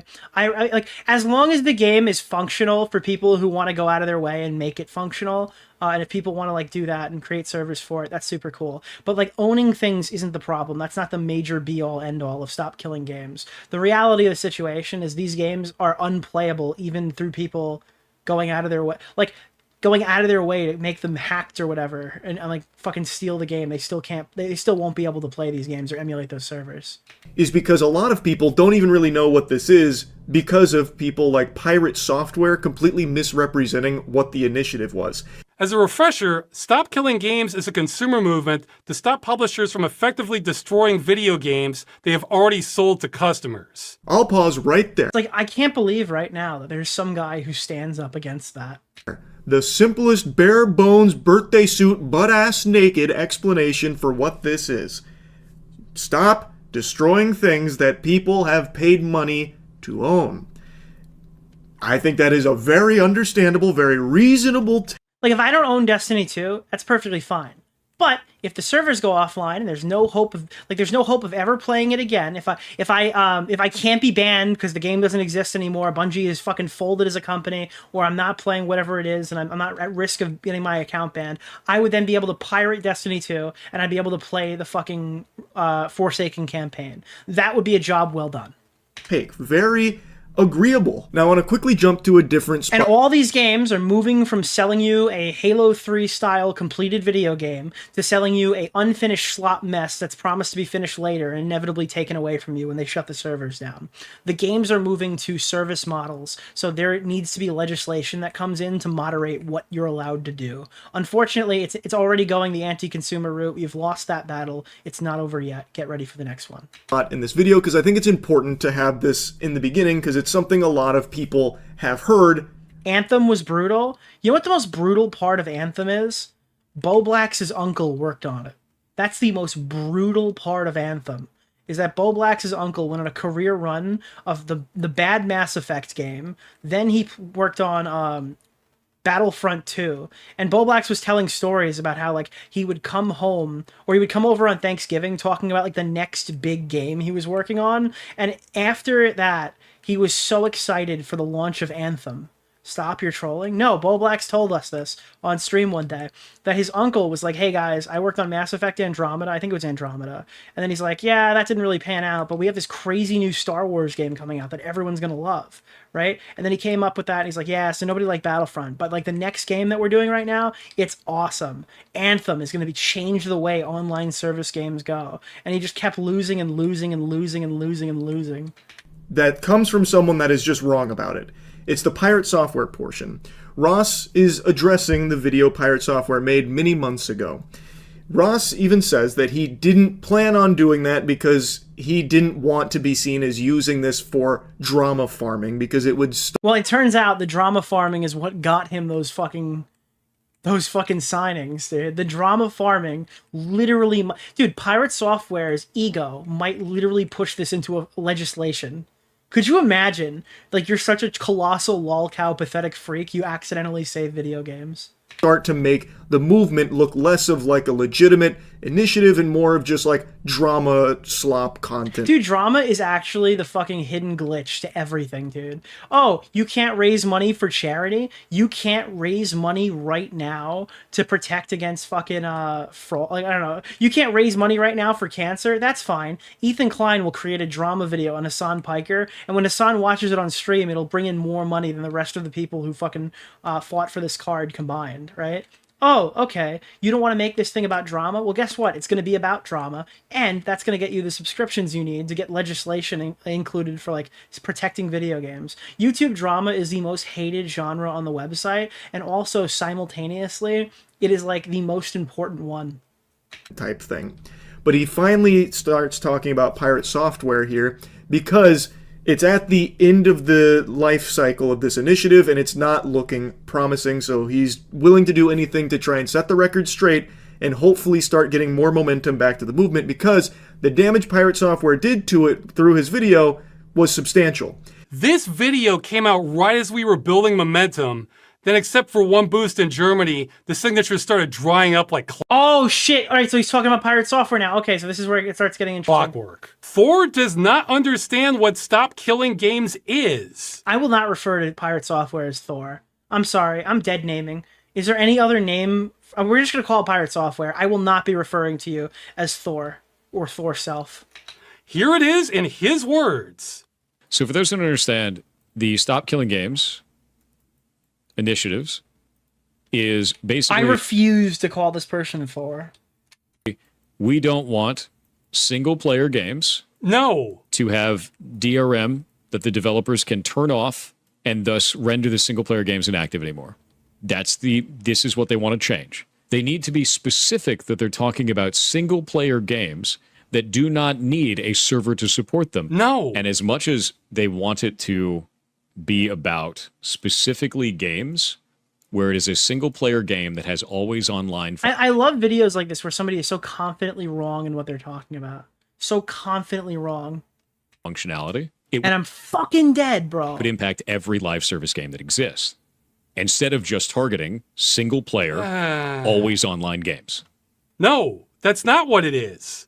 Stop Killing Games includes single-player games, but nothing about it is specific to them. He completely made that up, and I have no idea where he got that impression. It's the first line on the website. Yeah, it has to be attributed to malice. I can't possibly see a way where he's not being malicious here based off of the information available. Killing Games is a consumer movement started to challenge the legality of publishers to... I wondered, how long do you think it is till Pirate Software realizes he's lost and then pivots immediately to... hey guys, so basically I was just trying to help the situation, and I thought, the movement needed a villain. The movement needed a villain, and I chose to be that, so you guys can stop being mad at me now. Fig Tree, which was from another game called Second Life. Ew. And his real name was Jason IDK if he actually changed it to Thor. Wait. He played Second Life? That's the iconic Britbong game, dude. Destroying video game. You already said that a couple of days ago. I think he did it sarcastically, though. We have his final statement on Stop Killing Games. They have sold to customers. But the movement includes all this stuff from earlier, and he was mostly talking about the initiative. He didn't even get the Cliff Notes summary right. He missed all the QTEs and got the bad ending on understanding the initiative from the jump. You get it, guys? We're talking about video games. You get it? He didn't hit the quick time event. Here. Ross is correct. This has nothing to do with just single-player only games that require an online connection, that when the online connection is severed, you lose access to the game. Like, yeah, that is included in all of this, but that's not, like, what the whole movement is about. And for some reason, Pirate Software is stun-locked on that, like, fixated, as if that is... It literally has to be malice or just fucking, like, low IQ, lobotomized mentality. I mean, I haven't watched enough to say that I think this guy is truly malicious. Maybe after seeing a couple more of his dramas, that might actually be my takeaway. But I mean, that's what the people are telling me in the chat right now. So that's I guess what other streamers have conveyed. I mean, he's literally, if you miss the first line of the thing, I don't really know what to tell you. To not back down in any capacity tells me malice. The actual, like, meat and potatoes of Stop Killing Games. They need to be more specific in their language about it being single-player, always online connectivity games. When that's just not what it's about. Like, they're not being specific about that because that is not what they are specifically targeting. It is about the whole practice of destroying games that consumers have already purchased and having no end-of-life plans for games that are being sunset. So, for example, The Crew. The Crew is an example everyone is going to reference and talk about. So The Crew was a car game, right? Is that game no longer playable in any capacity? Because I remember The Crew came out and people seem to have liked it. And now I'm aware that it's gone. I just don't really know what happened in between because I'm not like a car guy. Because Ubisoft is still... Nope, yup, okay, yeah, it's dead. So I can't play The Crew now because it was stored on Ubisoft servers? Is that what happened? Currently in a lawsuit battling against it for what happened with this game. I've yapped about it quite a bit, so I'm not just going to regurgitate that. I'm sure a lot of you already know the story about it. But basically, you buy The Crew... Now, I heard something, and I don't know if this is accurate, but I did hear this, that they were creating an offline version of Destiny 1. I don't know if the game was truly offline or it was emulated and they were playing it on PC through emulated hardware and still connecting to Bungie servers. But I could have sworn there was a Destiny 1 to PC project that was occurring in some capacity. The danger is if it's that first one or that second, I forgot. If it's the good one where they create like a way to play it without Bungie, without specifically using Bungie servers and using I guess privately stored assets to do it. The good thing about that is that the bad thing about that is that they could at any point get cease and desisted. It's funny because the code had offline for the crew and they never did. Oh, really? They had private servers? Yeah. Those guys were saying they used to give kernel code and stopped. About the crew, Ubisoft has removed your ownership of the game without any compensation. That's insane. Yeah, but again, I wouldn't support Ubisoft. I wouldn't buy any new games from them. Ubisoft pulls the plug on the servers. You can't play the crew anymore. Now it's just an old, wet dream of what once was. And they are facing a lawsuit. And while this is in the umbrella of Stop Killing Games, it is not the only thing Stop Killing Games is referencing when it comes to this practice. Pirate Software is so hung up on it being single-player games that people lose access to, when that is a component of it, but not the entire focus. Well, the short version is the initiative is about requiring publishers to have end-of-life plans for games they've sold to customers in the future. So when they shut them down, customers can continue running them without their support. So that's one thing. I can't, dude, there's no way I can hear anyone say those words and then find a reason to disagree with it. That is such a rational, anybody should be able to understand take. There's nothing controversial about that. I feel like you'd have to be either malicious or a complete fucking lobotomized idiot to ever really have an issue with that, or somebody with ulterior motives who is going out here and making a live service game and they're like afraid of this getting passed because it would cost them money. Or doesn't understand, but he also seems to think this is about converting multiplayer games to single player. Transitioning an entire multiplayer server-side game into a single-player video game, which means rebalancing the entire experience around single player, rebuilding everything in the entire game. How are you going to do that with Final Fantasy XIV? You're just going to make all the raids soloable? Imagine the day that World of Warcraft shuts down, and suddenly you have to make it a single-player. Okay, but here's the thing. Why do you have to make the raid soloable? I'm talking about this in Destiny terms because this is what I understand. No, you don't have to change the mechanics. You just have to offer the ability for people to set up their own servers and play locally or play, locally like LAN, right? Or create their own online servers to play the game. The idea is being able to load into the world at all. As a solo player, even if I can't find friends to raid with and I can make peace with that, maybe people who can mod it so they are soloable like Crota's End was, but ultimately the idea is that I can go through and play at least the campaign. I could run in and do some strikes. That would be cool. That would be a cool thing to do at end of life for Destiny 2, so I can relive some of those days that I was playing if I really want to. The odds are I'll never touch this, but it would give me more assurance with purchasing items like this that I can go back, I can use my loot, I can take the things that I earned, and I can play with it in the future. That would make me happy. Game for every individual that ever bought the game. That's what they're asking for. No.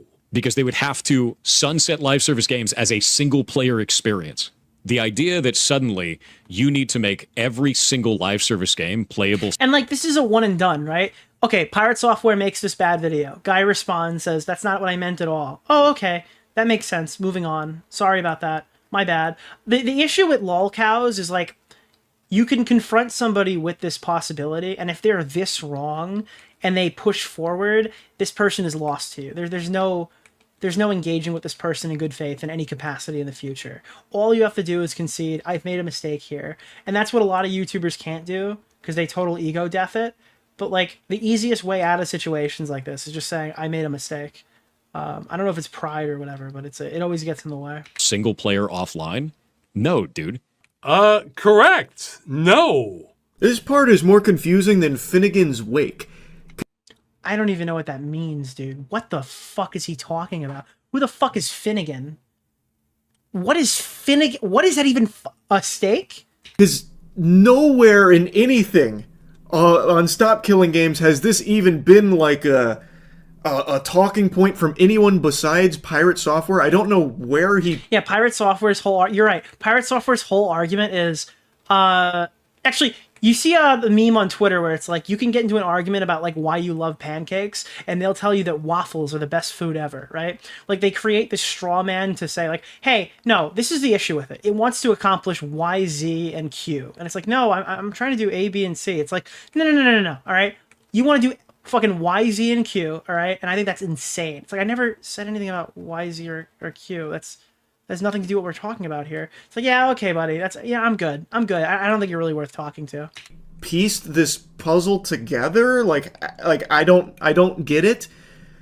Like if I'm gonna try and like really reach here and give like a charitable explanation for this take, maybe he's extrapolating based on the idea that if publishers have to have end-of-life plans... Like, Charlie can sit here after 30 hours of being awake and literally be a fucking walking zombie and comprehend the argument the video places forward. What is Pirate Software's excuse? This guy is literally lobotomized by sleep deprivation. For their games, that includes MMOs, where once the game is getting sunset, you're pulling the plug on it, you would then need to turn the game over to the community in a playable state, an accessible state, like give the code to them. Thus, it'd turn it into a single-player experience, so the onus would be on the developers to rebalance their game to be a single-player experience for them? I guess. I have no idea. That still just doesn't make any sense, but maybe that's the tree he's barking up with that thought process. I really don't know, because Stop Killing Games at no point ever says any of these multiplayer games need to be converted to single player. That really is outlandish. And the more I think about it... I think his assumption is that every facet of the game needs to be playable by somebody in an offline setting. So he's making the assumption that developers would need to code single player modes into all of their collaborative online service things, which isn't the case. Like, it's literally not the case. But like, the more nonsensical it becomes, because even in Pirate Software's hypothetical fanfic there, why would the developers need to rebalance the game? They would just turn over the code to the community and just it'd be in that state. They're no longer responsible for balancing the game. That's the... Unironically, the Tommy C quote that everyone knows, it's a red herring. It kind of actually is a red herring. No, that's a red herring. No, it's a red herring. Yeah, but it's a red herring. The whole point. They're not indefinitely supporting it. They would just be responsible of leaving... Like, Fortnite literally has a mode where you can drop in... Well, I guess for bad players, they literally play with majority bots and like 4 or 5 real players. What is the excuse to not just make that available offline? The game in an accessible state to the community while they would shut down the servers on their end. Like, they wouldn't need to go back through with a whole development team and, like, you know, tweak the game to be single-player compatible. It just doesn't make sense. Like, I really do not understand that one. But apparently a lot of people latched on to that talking point from Pirate Software as something that Stop Killing Games was asking for and how unreasonable it was. Which, if that's what Stop Killing Games was asking for, it would be unreasonable. Sure. But that's not what it's asking for. Nowhere in there does it say that it's directly targeting always online single-player games. Oh, he's so close. He's so close to getting it. It is vague, and because of that, it will impact... He never has that light bulb moment. Well, he is correct in that statement. It's almost as if that's not what the initiative is asking for. I know this part is once again just reinforcing that he doesn't know what the Stop Killing Games movement is about, but Yeah, I feel like that's going to be the main takeaway here, and probably why I wouldn't dedicate multiple streams to covering this. It's the same reason why people get upset when we cover the same Hassan thing over and over. It's like, hey guys, 50th Hassan update. Did you guys know that he's getting special treatment on Twitch? It's like, hey, nuclear take here. Did you know that Pirate Software has misrepresented the point of Stop Killing Games? Shocker, I know. Can you believe that he's provided a straw man argument so he can try to like debate his like away from his audience so he doesn't have to engage with the actual talking points? It seems like the majority of this conflict is just Pirate Software opening his mouth, creating a new fucking scenario to not like, and completely ignoring what people say about it. I have to just show you this because it is so fascinating, because he himself literally calls out that Stop Killing Games at no point explicitly mentions single-player always online games or anything like that. And for some reason, instead of following the breadcrumbs that would naturally lead him to the conclusion of, oh, maybe I misunderstood. Maybe, because it's absent here, that's not what this is actually about. Instead, he uses it as a criticism against the Stop Killing Games initiative entirely, saying it's just too vague, it's way too vague. The reason it is not explicitly stated there is because that is not what the whole initiative is about. It is not... It's like, why are you not putting this disclaimer in your videos? Because my video isn't supposed to do that. That's nothing to do with that. What are you talking about? You didn't put a disclaimer in your video saying that fucking pigeons are endangered. It's like, yeah, I know, my video is about, like, waffles. What are you talking about? Specifically targeting that thing that you keep saying that it is. I don't know how that never clicked. But those were his streams with a smaller audience. I know you're making a video about how pandas are endangered, but you haven't mentioned anything about, like, the fucking African monkey fox. It's like, yeah, I know, but... What does he say in his big YouTube video with over 1 million views that he had time to research? If we're trying to kill off the practice of developers putting together a live service game, pitching it as a single-player experience, and then taking away support in the future... now he's changed it again and is making up how it's about single-player games are advertised. What is he doing? It needs to be... It's probably so fucking frustrating to be this guy too, where you have like a very specific set of shit that's like easily accessible onto the internet. I know the most frustrating thing about being an online persona person is when somebody like willingly takes you out of context, does not, like there's no amount of like, you assume that you could just reason with somebody, right? Saying like, hey, no, I think you got this wrong, X, Y, and Z thing. And then it becomes content. And you're like, wait, no, I was just trying to like make a solid correction here because it seems like you didn't really understand what I was saying. And it's like, you're actually fucking crazy. You're actually unhinged. I'll never talk to you. Actually, this guy's like malicious. Actually, I hope that everyone who supports this fucking, it's like, oh, okay, this guy just has no interest in having like any sort of an understanding of what I'm trying to say. He's purely self-motivated here to continue making like extremely horrible fucking misrepresentations of my work. Specific about the business practice it's trying to defeat, which is specifically companies that are doing this under the guise of it being a single-player game, but adding online-only functionality that is not necessary and doesn't add any gameplay elements. That's the problem. No, that's not it at all. Did you know there's a genocide happening? Why aren't you talking about that? I feel like you're joking, but if you're not, it's because I live in New York. This is a really strong section from Ross here because the clips that you saw moments ago were from his stream. When he took more time to watch it and digest it, he still came back in that video misrepresenting it. Like, it never dawned on him. Like, on stream, he could write it off. I thought you lived in Miami. I live in Miami now, retroactively. I live in New York, but my spirit is in Miami. Is like, oh, he didn't grasp it in the moment. Maybe later on he did.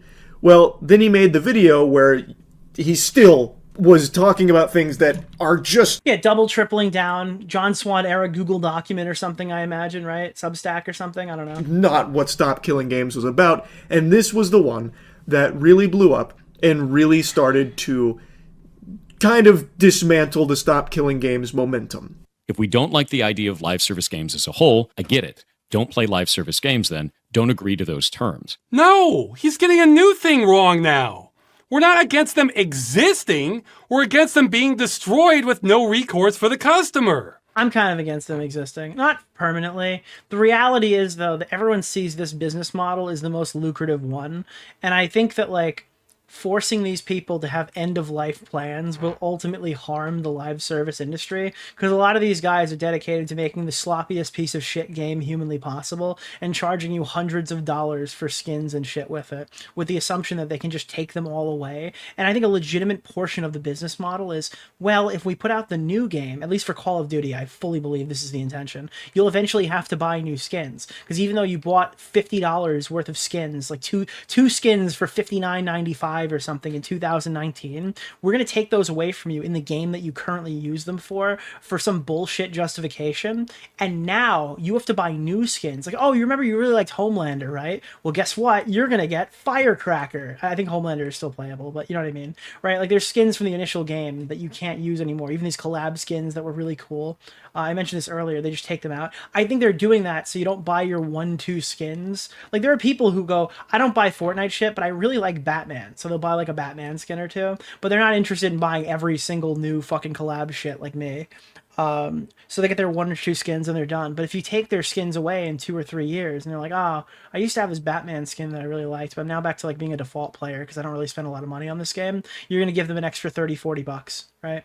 Or if you're like a huge skin collector guy, for some reason, and you're giving shitloads of money to some company that's going to take all your shit away eventually, you're just going to be incentivized to buy more of them if they take away the ones you already have, because you're addicted.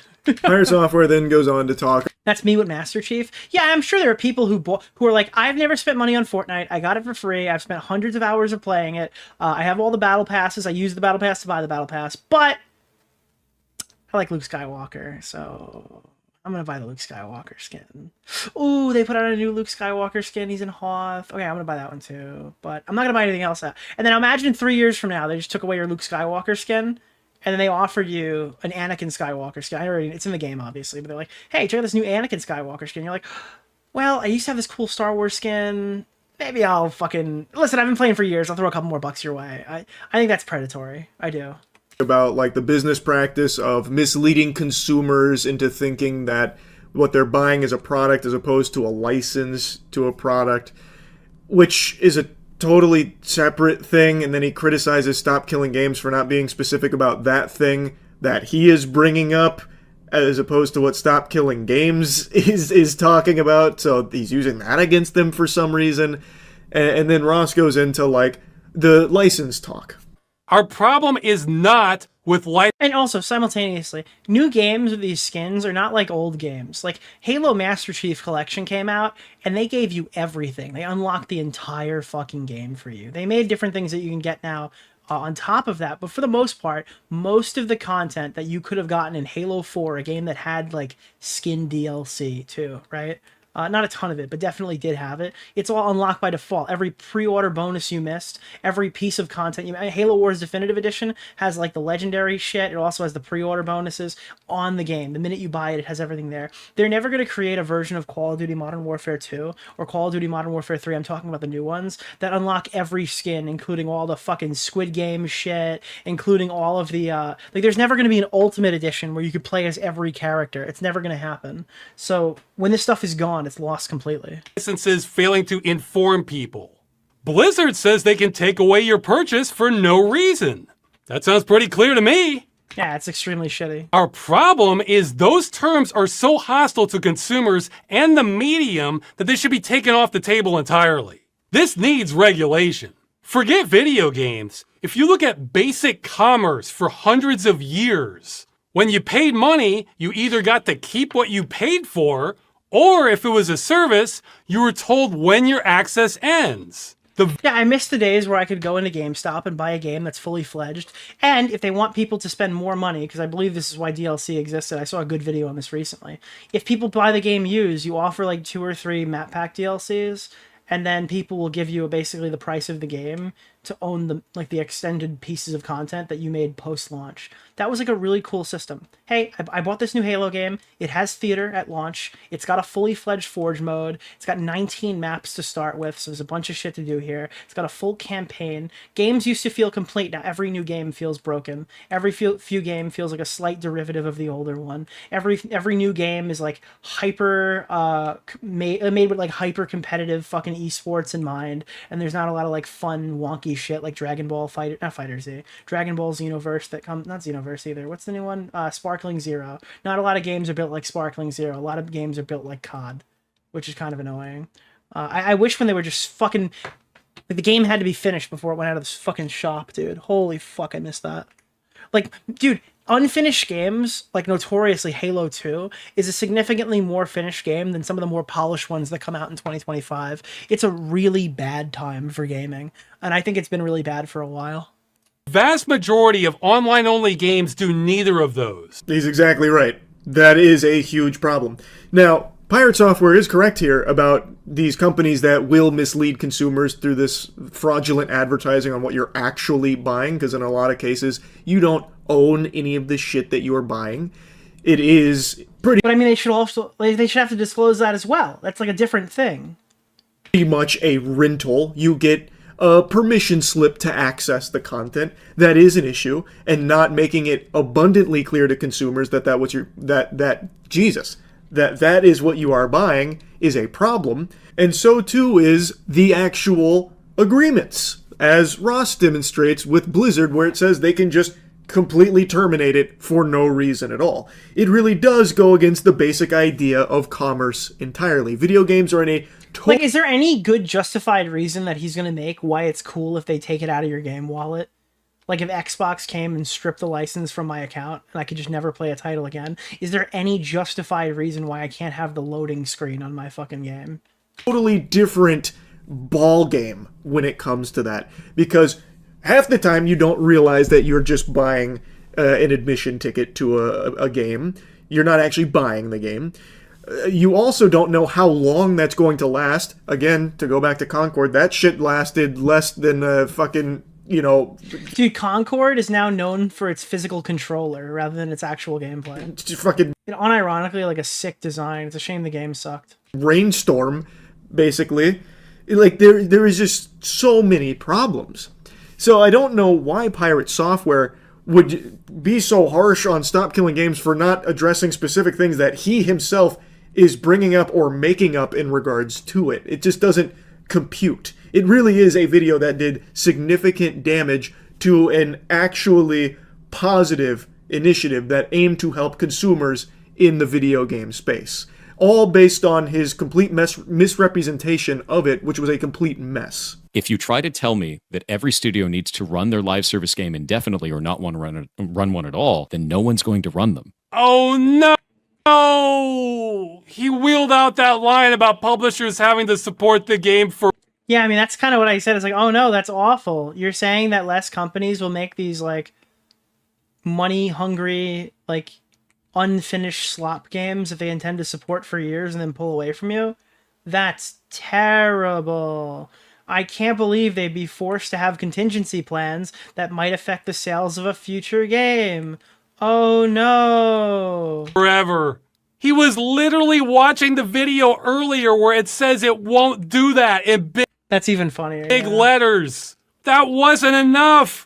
We just can't stop gamers from going there. Yeah, what would initiative not do? Require publishers to give up intellectual property rights, require publishers to give up source code, require endless support. And I think that's reasonable, yeah. Even when we spell it... But I do think that publishers would produce less live service games if they know they can't just, like, abandon it at a moment's notice, because I think that's kind of it. The idea is the get in, get out, make as much money as humanly possible type maneuver. And if there's more problems created, I mean, maybe they'll still do it because they're still making a boatload of money and it'll only eat into profits a little bit. I don't know. Get out! That's the last clip I want to show from this section on the Pirate Software video, but it's a very important one because this is something a lot of people also think the Stop Killing Games initiative is about, where developers, publishers will have to support their games forever. Like, till the fucking heat death of the universe, they'll have to support these games under the initiative. When that is not the case. It is very simply asking that when the game has reached the end of its life cycle, the publishers, developers don't want to work on it any longer, to turn it over to the community to still be in a playable, accessible state so the product can still exist. There is some more nuance, obviously, to how that works, given, like, publisher developer licensing and a lot of, like, the code, the binary, that kind of thing. There is a lot at play under the hood there, of course, but it is something that Stop Killing Games isn't naive to, and it is something that is talked about. But I'm not going to dive... But I'm not going to dive into that here. Oh, God. I don't know. I think Charlie, for what it's worth, gives a pretty decent, like, explanation here. I think as somebody who's not familiar with this drama, I think for a sleep-deprived fucking 30-hour soldier right now, whose videos I'm, like, going in expecting not to really like, I think he did a pretty good job here. This is probably an example of a very good Charlie video. I don't know. I think I always expect every video to be like a Mudahar video, and I'm pleasantly surprised what I got here. Too deep into it. I encourage you to check more in on it. But this whole belief... He's very clearly, like, he knows what's going on here. He's not just regurgitating everything else. Belief that it is about endlessly supporting a live service game, even when it makes no sense to do so. All right, we're going to move on from this one. There's like another 4 minutes here that you can check out on his channel, the Stop Killing Games video. I do want to jump now because he ends up directly responding to Pirate Software, and this is where I imagine the blood is. Now that we understand now that we understand like the core of the situation about how Thor is just being, oh god, gross, Thor. Ugh. About how fucking Pirate Software is being a contrarian or completely lobotomized. Now we're gonna see some people laying into him, and I think having that baseline understanding makes it a bit better. If you have noticed, over the last 10 or 11 months, I've been a lot happier. Glowing, really, radiant. You can tell probably just from my voice alone and this striking smile. Okay, that was all right. That was pretty good. That was pretty good. So what is the secret to this Not laugh out loud funny, but dry humor. I appreciated it. Newfound happiness of mine? His name is Jason. Is Pirate Software like Mr. Boss's kid in Smiling Friends? Is that who he is? Little Jason. One trick doctors don't want you to know. I haven't been online as much. I've been going outside far more frequently, spending time in the real world. And as such, I'm sure many of you have noticed over the last 10 or 11 months, internet drama hasn't been a huge focal point of the channel because I haven't... Because all these people absolutely suck and they get involved in extremely high-stress situations to give extremely vague algorithm videos. And again, I don't think Charlie is the worst one by any stretch or whatever, but I'm not watching any of these guys talk about this shit when you can watch a documentary YouTuber who's actually read into it. What you're getting with these guys is the guy who watched the documentary. Seen a whole bunch of it. I haven't kept up with the vast majority of it. And of course, occasionally I've still dipped my tootsies in some of it, like if there's something particularly wacky going on, and I still cover like news and crazy shit going on with aliens and all of that kind of thing, or if there's like a really cringe, you know... Do they all go this, dude, I gotta cover Linux, man. I'm covering the cool alien lore. Prankster. You know what I found out off tangent here? Apparently the alien community is like a really fucking annoying group of people. Like Keemstar tried to set up a UFO channel and it spewed like a turf war between the current alien channels and like what Keemstar was allowed to publish. Like they had their own, like not code of conduct, but like unspoken rules, and it was extremely difficult to navigate. I got arrested or something, I'll still talk about that. But it's not like a fixation for me like it used to be over the last few years where I was covering any and all internet creator space hoopla.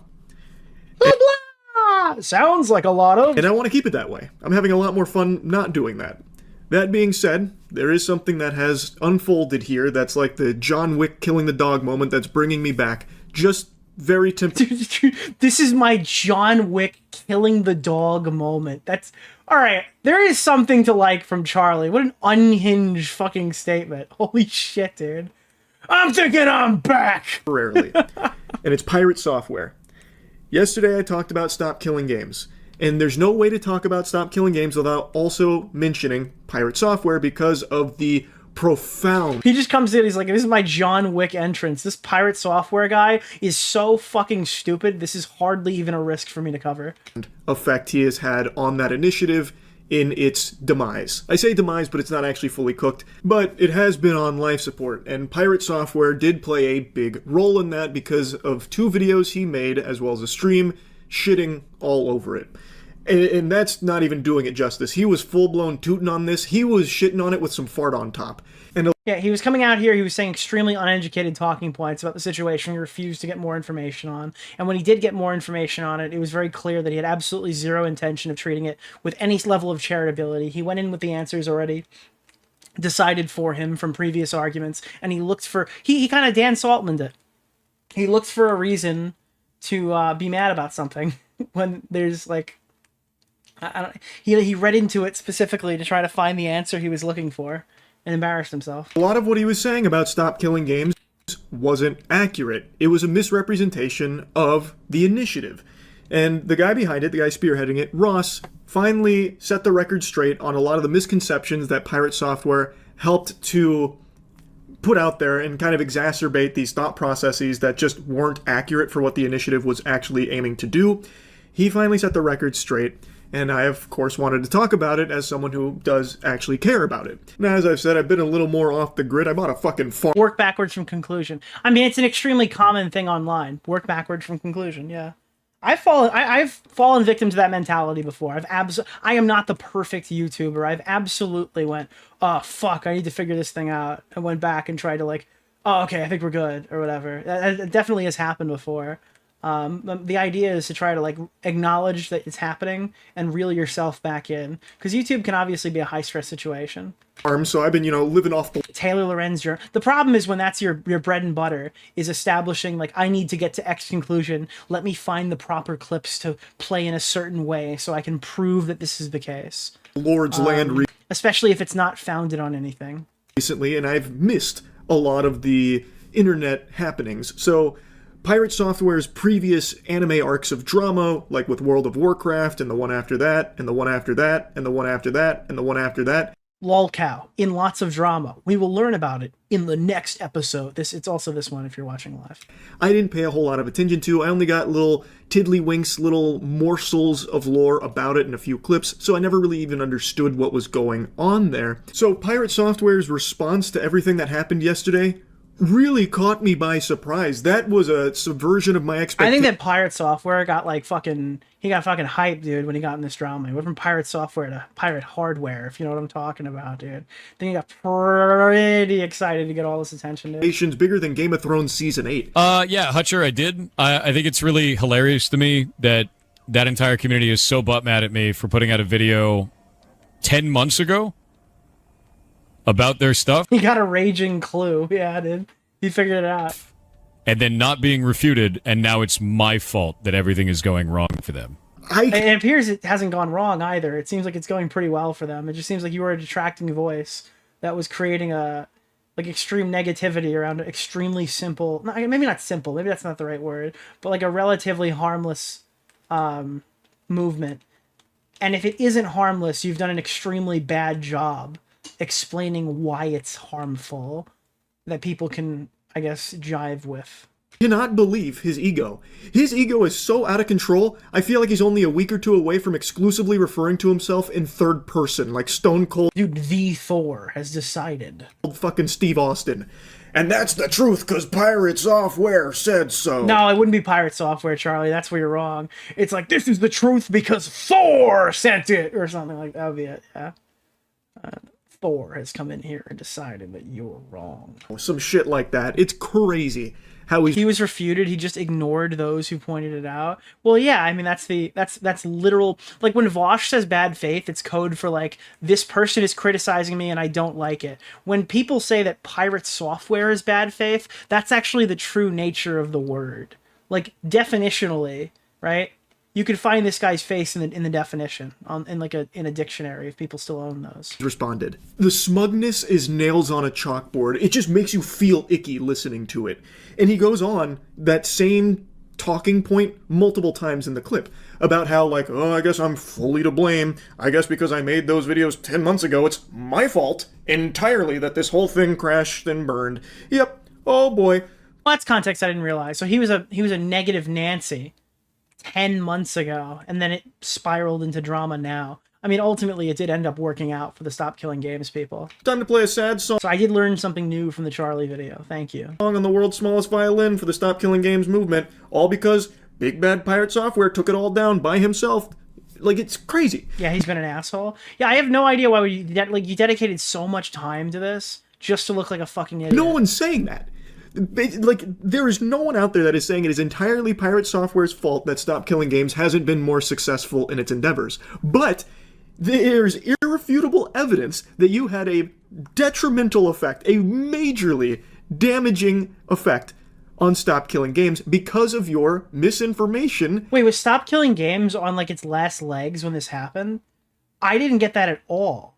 So like they needed to come in and like save Stop Killing Games? I thought this was working out. Okay. That you spread last month. Oh, so it was like reaching its end goal and it needed to like clear a certain amount, and then invigorating this drama got it there. Okay. The support was very sudden. It was about to fail. Okay. Okay. Understood. Thank you. And thank you, Charlie, for making me more knowledgeable about it in 2 videos and across all your streams, and not once have you bothered to correct that record. And he has said that it hasn't been refuted in 10 months. That is fish paste. That is turbo horseradish. Go to your own comment section on your videos to see everyone refuting you, as well as the innumerable other gamers and voices out there that have taken down those talking points and debunked a lot of them and proven that you just didn't understand it. And that is the big problem. No one hates Pirate Software because he doesn't agree with Stop Killing Games. No, everyone hates him because he's like ignorant. The reason so many people are angry at him... He's ignorant and basically malicious, yeah. Myself included here. You can disagree with the movement all you want. If you don't like the initiative, I'm not your fucking dad. You make your own choices there. But the reason so many people, myself included, do not like how Pirate Software is handling all this is he is outright refusing to just admit any level of fault, that he was wrong about anything. And that couldn't be more clear. Wait, what? From these clips. Hold on. I need to pause this. What the fuck happened? Whoa. Dude, I'm sorry. Small drama apocalypse right now. I know you can't read this because it's like impossible to see. Hold on, give me 2 seconds. What the fuck? Somebody dropped a 99-page Google document on some guy from Reddit in our fucking Reddit community.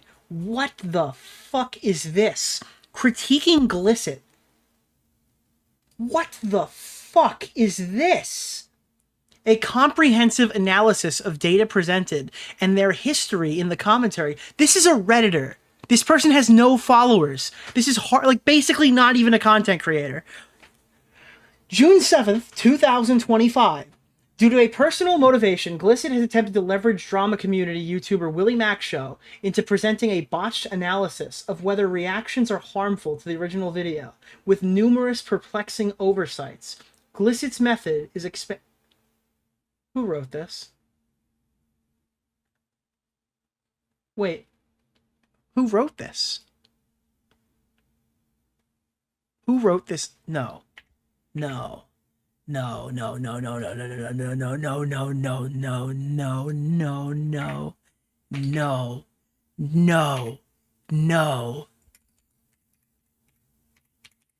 Where is the source of this document? Where can I find it?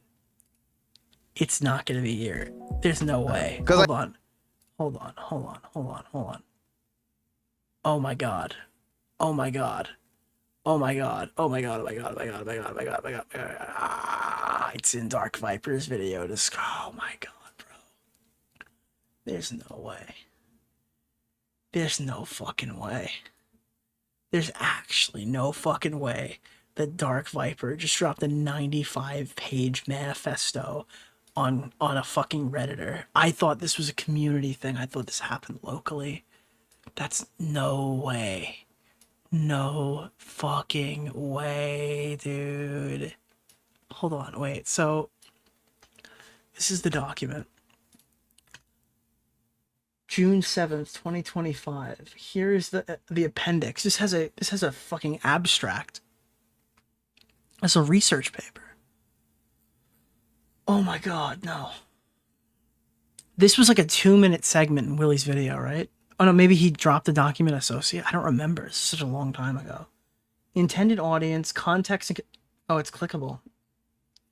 Highlighting Glisset's conflict of interest. Previous interactions with Dark Viper AU. Dark Viper's data is bad, and he should feel bad. Since Glisset holds substantial esteem for those producing content in Dark Viper AU critiques, Glisset is the least likely to take criticism from reaction content well, so much so that Glisset felt the need to vent about Dark Viper's anti-react series in the community subreddit for Willie Mac Show, Nicholas DeOrio, and Augie RFC, known as r/clippedlive.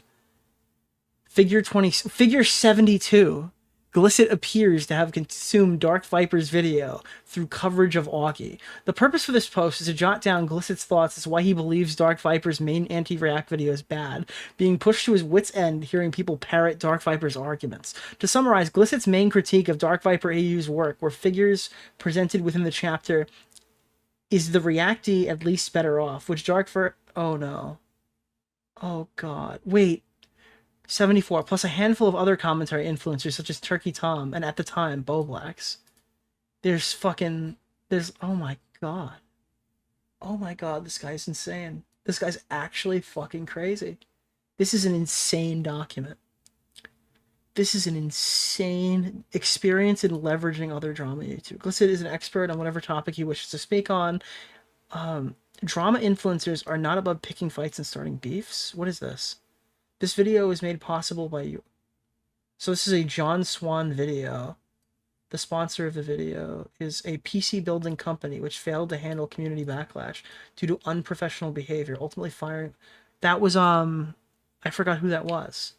That was the one on Twitch. The irony is John Swan's sponsor segment was that his sponsor also appeared to be facing financial trouble, likely planning to exit the market for a commentary video. Which one is it? Wait, so he's cited in a John Swan video? It appears that Glisset once held John Swan to high regard before controversies turned his opinion. This is the most artisan built. This is a 99-page thing explaining why John Swan is not a person that Glisset should have looked up to. I am actually... Wait, figure 81? I agree it's unreasonable to conduct a study on more than 100 channels, but okay. I am just so... What is happening, dude? I love Dark Viper. I actually love Dark Viper. I hope that Dark Viper has a long, fruitful career.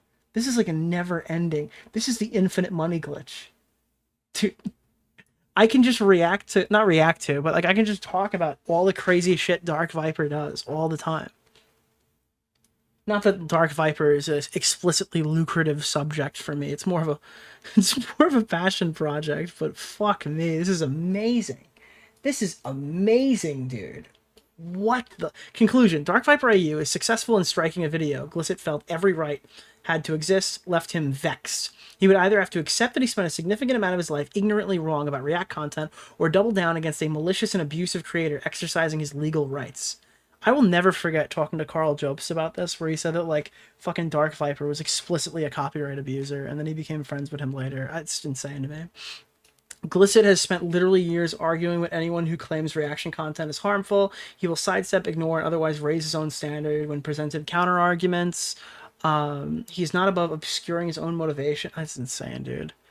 Holy fuck, dude. I don't know. Glisset has provided literally nothing of value for the React content debate, only wishing to find arguments that benefit personal interests. I offered Willie Mac my archive for the Dark Viper. For that, Dark Viper promises bad faith replies. I've listened, I've watched, I've evaluated the archive. 10 hours of content Dark Viper demands his critics do. I am not convinced. In summary... Wait, there's a summary for the conclusion. Holy shit, dude. Glisset is referring to a live debate that was scheduled. Oh my god, this is the day that the fight started between me and him. What is he referencing? The problem would be the fallout from this, how Ethan comes across to the average viewer. So basically, the beef between me and Dark Viper comes up because I said that Dark Viper would be a worse example, like a worse person to debate XQC, and that Ethan Klein is a more principled person when it comes to, like, fair use. And Dark Viper is a schizophrenic freak who would have a horrible time in a debate publicly with people, and he would likely make a thing that I agree with typically, the general React argument. He would make it look poor because he's like completely unhinged and a total fucking degenerate. So like I think that his arguments wouldn't be well received by an audience. He's an optics disaster. He's an optics tornado. He's an optics. Nah, hold on. I don't know. But like I think that like Ethan Klein would be a substantially better person, and then he's name searched himself and started fucking freaking out in my replies. Read the entire doc for a subathon. No way! I think somebody will do that. I think somebody will do a subathon to this. I won't be. There's a KFC in Yemen! Add this one to the pile. Don't get me wrong. I wanted to publish my own cited dissertations on my Reddit enemies before, but where does one get the time? I recommend watching Nicholas DeOrio's latest video. Holy shit, I can't believe that Dark Viper made this. What is wrong with him? Appendix, data source and collection. Data validation and rejection. I found it surprising yet vindicating. There's a fact that existed in the video dataset that included an error. Oh my god. This is like when Dream hired like the mathematician to prove that he didn't cheat in Minecraft. I don't think we've ever seen something this crazy before. This puts John Swan to shame. He couldn't just put one more page to make it 100. He had to quit there. What the fuck? Critique of reporting by third party? Wait. Okay,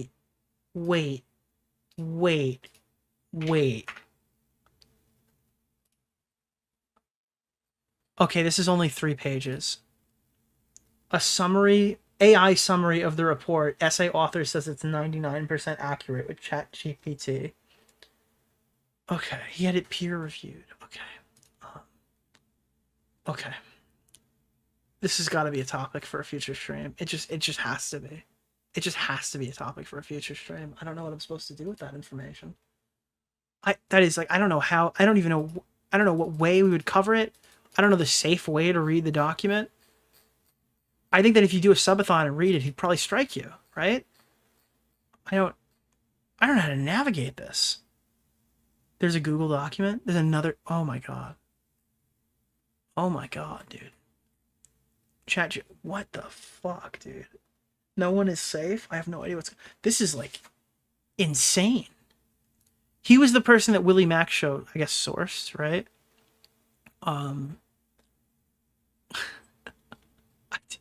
Wow.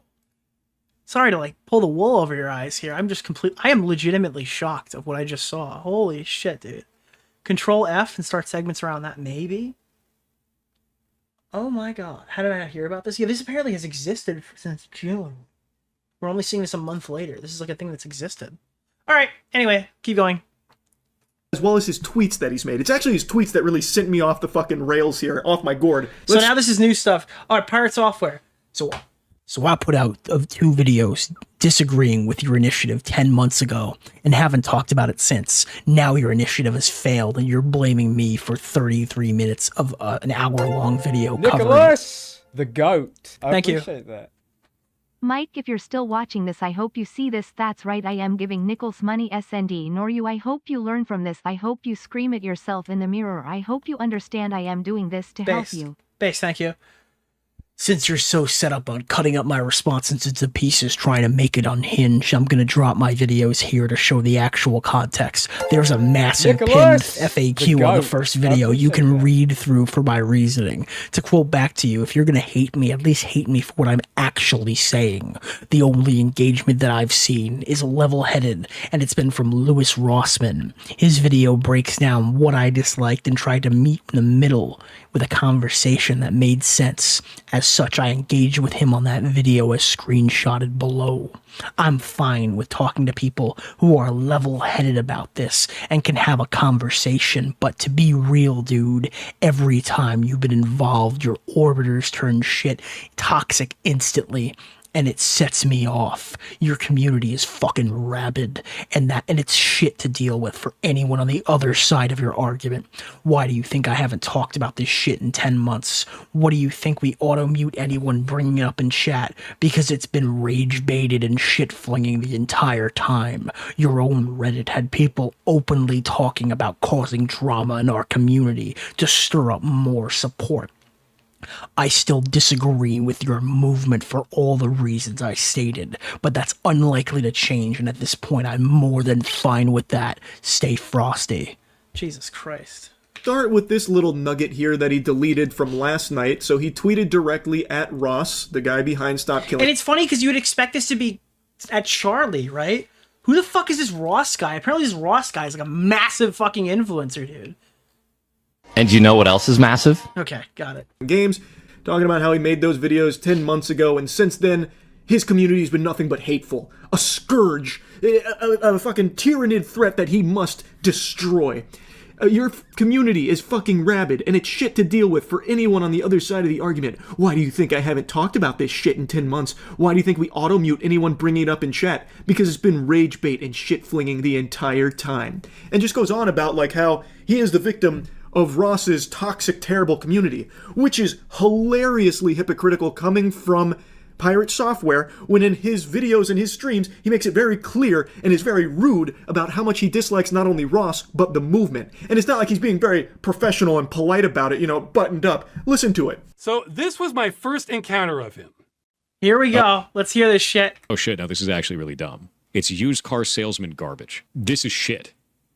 It's literal projection. I'm going to be bad faith to you, and I'm going to say that you're bad faith to me, and in that regard, we never have to talk ever or have any interactions back and forth. We're just done. We're not going to engage with this. Sorry. Shit. Not only do I not want to back this, I'm going to actively tell people not to. That is awful. That is a horrible goddamn direction. That's awful, dude. No. Eat my entire ass. The level of stupid that I just had to receive 100%. was like sitting on Twitter for 12 hours. This shit sucks. That's a really stupid-ass move. That's an incredibly stupid-ass move. I think this is ass. This is... but he's clipping every time he says this. Is this like... I don't know. I think that you can give Pirate Software some credit here, that like as soon as the movement was dying, Pirate Software was kind of blatant. Is that like, a widely agreed upon point. Because if it's not, I think it's kind of fair to give him some yardage there. Because if all this shit spawns right as the thing fails and drums it up, yeah, it is kind of fucking true. It seems a bit artificial to start bashing the fuck out of Pirate Software instead of responding at the time, waiting until the thing's about to blow up. I guess we can give fucking his day and like we give him his day for that, right? Complete garbage. All of this can eat shit then. Give him no credit. I'm not saying Pirate Software is the good guy here, but what I am saying is like his argument that the guy didn't bring this up until 10 months later when the thing was about to fail does kind of seem fairly accurate if that is the case. I think that is kind of a point. That like he didn't seem really bothered by it up until his thing was failing, and then he's blaming him, I guess, not blaming him, but making him a major point of contention right as the thing's about to fail. I could see why that would be kind of stupid. Apparently it's provable that he killed it. Ross only recently brought it up briefly in his video, and it started Charlie off. Okay, well if it's provable, that's a different story, but it does kind of just sound like you're throwing shit at the wall. I dropped the mask entirely. I have no qualms about that. They can eat my entire ass. The whole thing. That sounds stupid as shit. Yeah, I'm sure it's... That's because Ross didn't want to engage in drama. Okay, but I take it... Okay, I listen. If a fucking gaming YouTuber says that they don't want to take place in drama or something, or they don't want to take part in drama, you unfortunately have to take that with like a grain of salt, okay? Every gaming YouTuber says this, and every gaming YouTuber is either following drama or eventually will engage with drama, and they'll tell you 50 different reasons why they didn't want to be in drama. Like the gaming YouTuber drama pathetic monger freak thing, it's like a tale old as time. I'm not saying that Ross is like the fucking caricature of this, but anytime I hear a gaming YouTuber say like I never wanted to make this video, it makes my spine tingle a bit like I'm Spider-Man. Ross and his community that are actually the assholes here. Brother, come on, you can't possibly be calling the wambulance with a side of french fries here about people being mean to you when you are literally the one. Ross seems genuine enough. I'm talking about like, even with like, when the gaming YouTubers started to address, who the fuck? The guy with the charity? One that June the King made the good video on? Like the completionist, everyone had to preempt their statements like, I don't like drama, but... Yeah, it's just like a gaming YouTuber stereotype. That started the shit-flinging and name-calling. And by the way, Ross never even addressed this for 10 months because he didn't want to dilute the initiative into just having it be boiled down to drama between... So I'm guessing what happened is, I could go after you with this, but I don't want to poison our message, but our message is failing anyway, so fuck it, open fire. That's what I guess happened here, and I don't really see an issue with that as long as he's transparent about it. Creators, which I think was actually very big of him. The only reason he's talking about it now... It's big of him. I mean, I think he should have fought back in the beginning. I think he should have defended his initiative from day one. I think it's a broken gaming YouTuber policy to not engage in drama, because if he really got fucking fucked over by Pirate Software, which it looks like he did, it looks like Pirate Software completely misrepresented his shit, I think he should stand on business, especially if he really thought it was hurting his movement. It would ultimately benefit it. There's absolutely no issues with getting into drama. I don't know why people feel this way. You shouldn't just let people walk all over you online. Because it's at the end of its life, and so many people still don't understand it because of someone like Pirate Software misrepresenting it. So he's finally setting the record straight there. Anyway, he did delete that tweet. Because if you don't engage with this, now seeing how it happened, would you feel okay knowing that you've sabotaged your event if you didn't this wouldn't have passed if he didn't pick a fight with Pirate Software now. Why not just save yourself the trouble in the future and fucking pick a fight back then when you were right? You're right now, but like obviously, why not? Why cut it so close and play like I'm better than this? Or I don't think it's wholesome to say I'm not going to engage in drama when somebody's defaming you, or rather defacing your movement. But just debasing your movement, defacing your movement, one of the two. Just a little while ago, he made a new tweet, a very long tweet, as well as a series of tweets under it in regards to this whole thing. And in all these words, all this mumbo-jumbo, not... What about the iDubbbz Content Cop? The iDubbbz Content Cop is in a completely different scenario.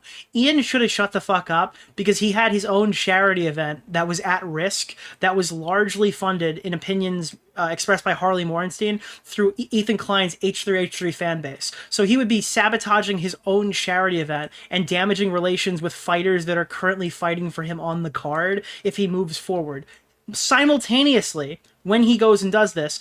Ethan had announced that in June or July, he was planning on releasing part 2, and he still says he's planning on releasing a second part of the content nuke. Meaning that no matter how far we get in the Ethan Hassan Destiny lore, there's always going to be a second chapter when Ethan inevitably publishes this fucking video. So, iDubbbz could have put out all of these talking points and aired out all of these grievances when the second video released, and it would have been topical, and it would have been after Creator Clash, and this event would have already happened, and it would have gone on, maybe not without a hitch, but all these fighters would have still been present. They would have raised X amount of dollars through their stupid thing and argued that it was for charity and shit, and all would have been happily ever after.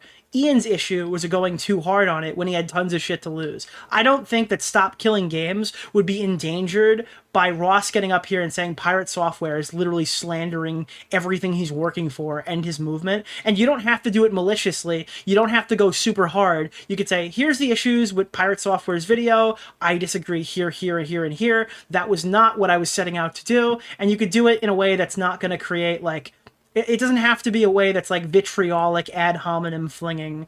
It doesn't seem like Ross did that even now, right?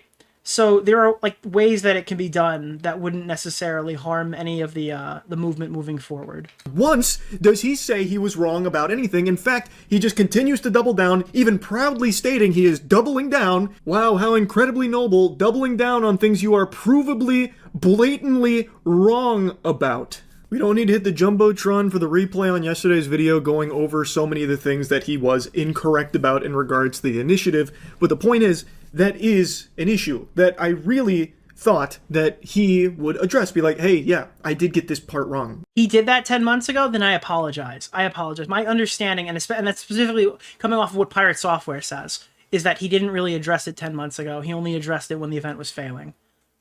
You're right, guys. Now, Sorry about that. If Pirate Software revisited it, I mean, if Ross revisited it, that's another story, but that's not what's been conveyed to me so far. I don't mean to misrepresent it. I still don't fully agree with it, but I do recognize that I had some errors here in my coverage. That's what I was expecting.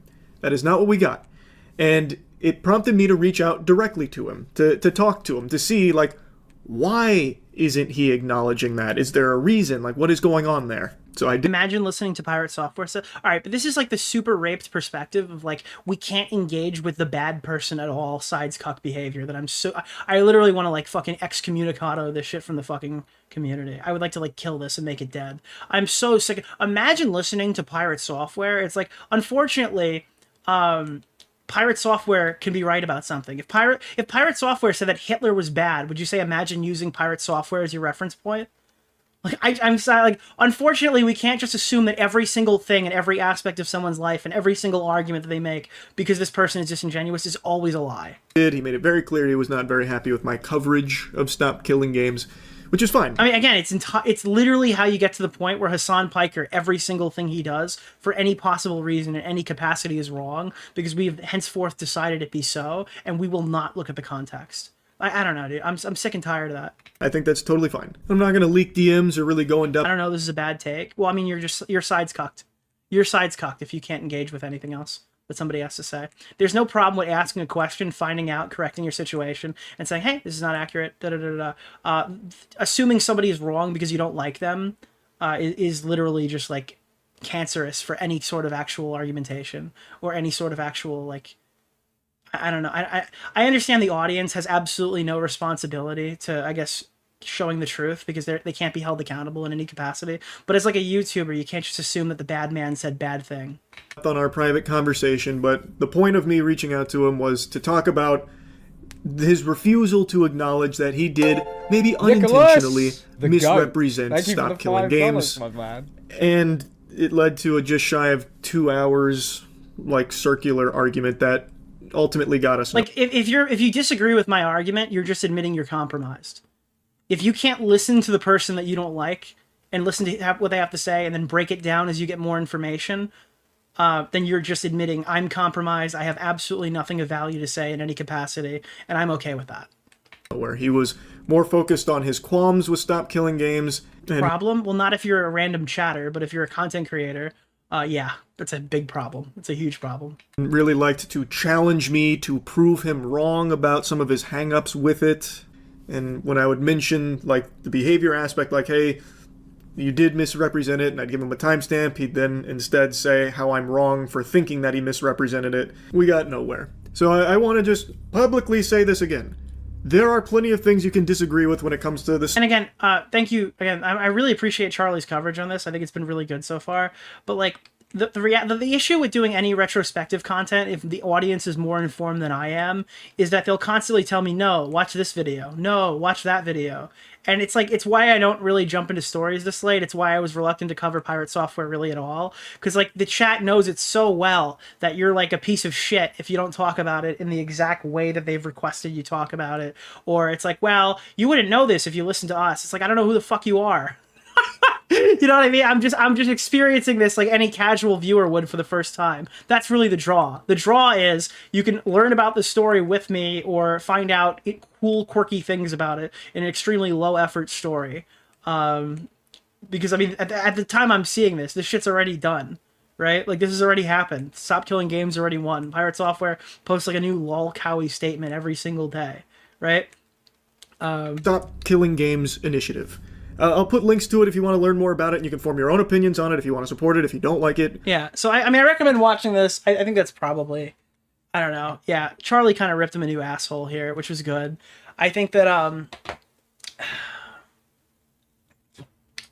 don't really see, I still can't really comprehend why Pirate Software has latched so hard onto this. The goat.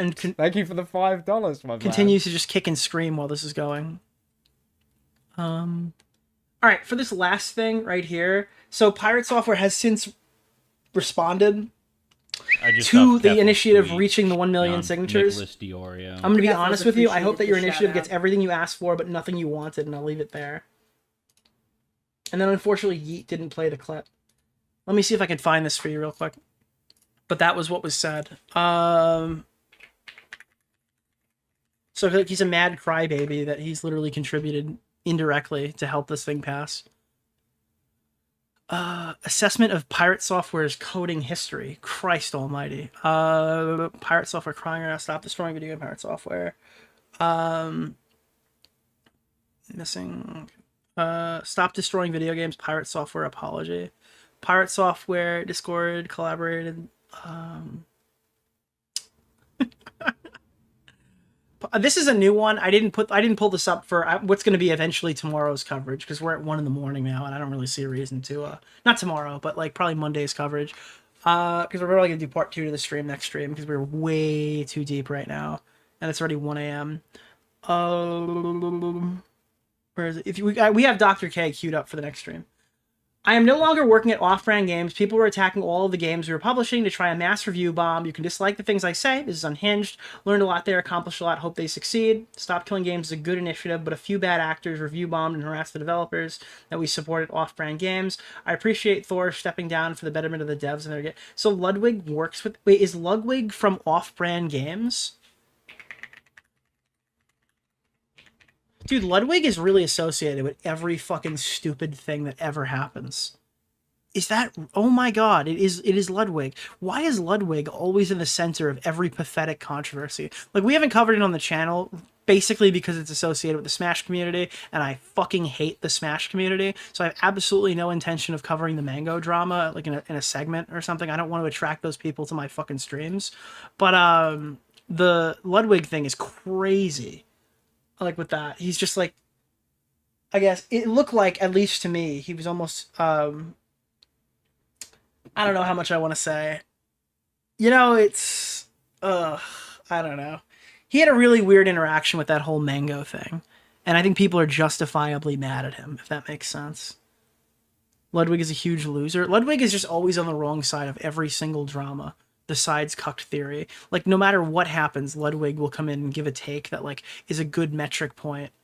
It's a good, like, I don't know, fucking, hey, look, he said this. It's probably good that I don't agree with him. That's a promissory note that I'll be successful in my endeavors if I don't agree with him. Shout out.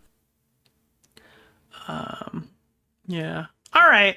Well, I think that we're probably going to cut it out soon because I don't really see a reason to keep fucking moving forward on this one. I did see this. Turkey Tom has a new cup now. Can you, like, say the stuff that he says in this ad read? This video is brought to you by the Turkey Tom Shaker Cup, available for a limited time. So he's got, like, a shaker cup now that you can get from Gamer Sups. Why are there weird anime girls on this fucking link? Only. This is actually my first time being outside ever. Look at this fucking animal behind him, this freak of nature. Because outside of this, I spend a lot of time locked in on the computer, and you know I gotta have my caffeine. And what better way to do it than with this cup and its epic design? It's got the Guno-meter right here. The Guno-meter, the Chungian soy detox, the adrenochrome realignment. Can you, like, what the fuck? Why? I mean, I get the lore, I guess. I don't know, dude. I wouldn't buy a Turkey Tom cup, but I don't think that you're a bad person if you do. Holy fuck, dude. The April Fool's one is the best. Never in my life would I buy that. Don't lie, you're getting it. If Tom sends me one, I'll drink from it, but he has to send it to me for free. I bought all the Stop Gooning merch myself to support my buddy, but I will not be buying that. Oh god, what is this? This is the one. In honor of Stop Killing Games reaching a fatty million signatures, I whipped something up.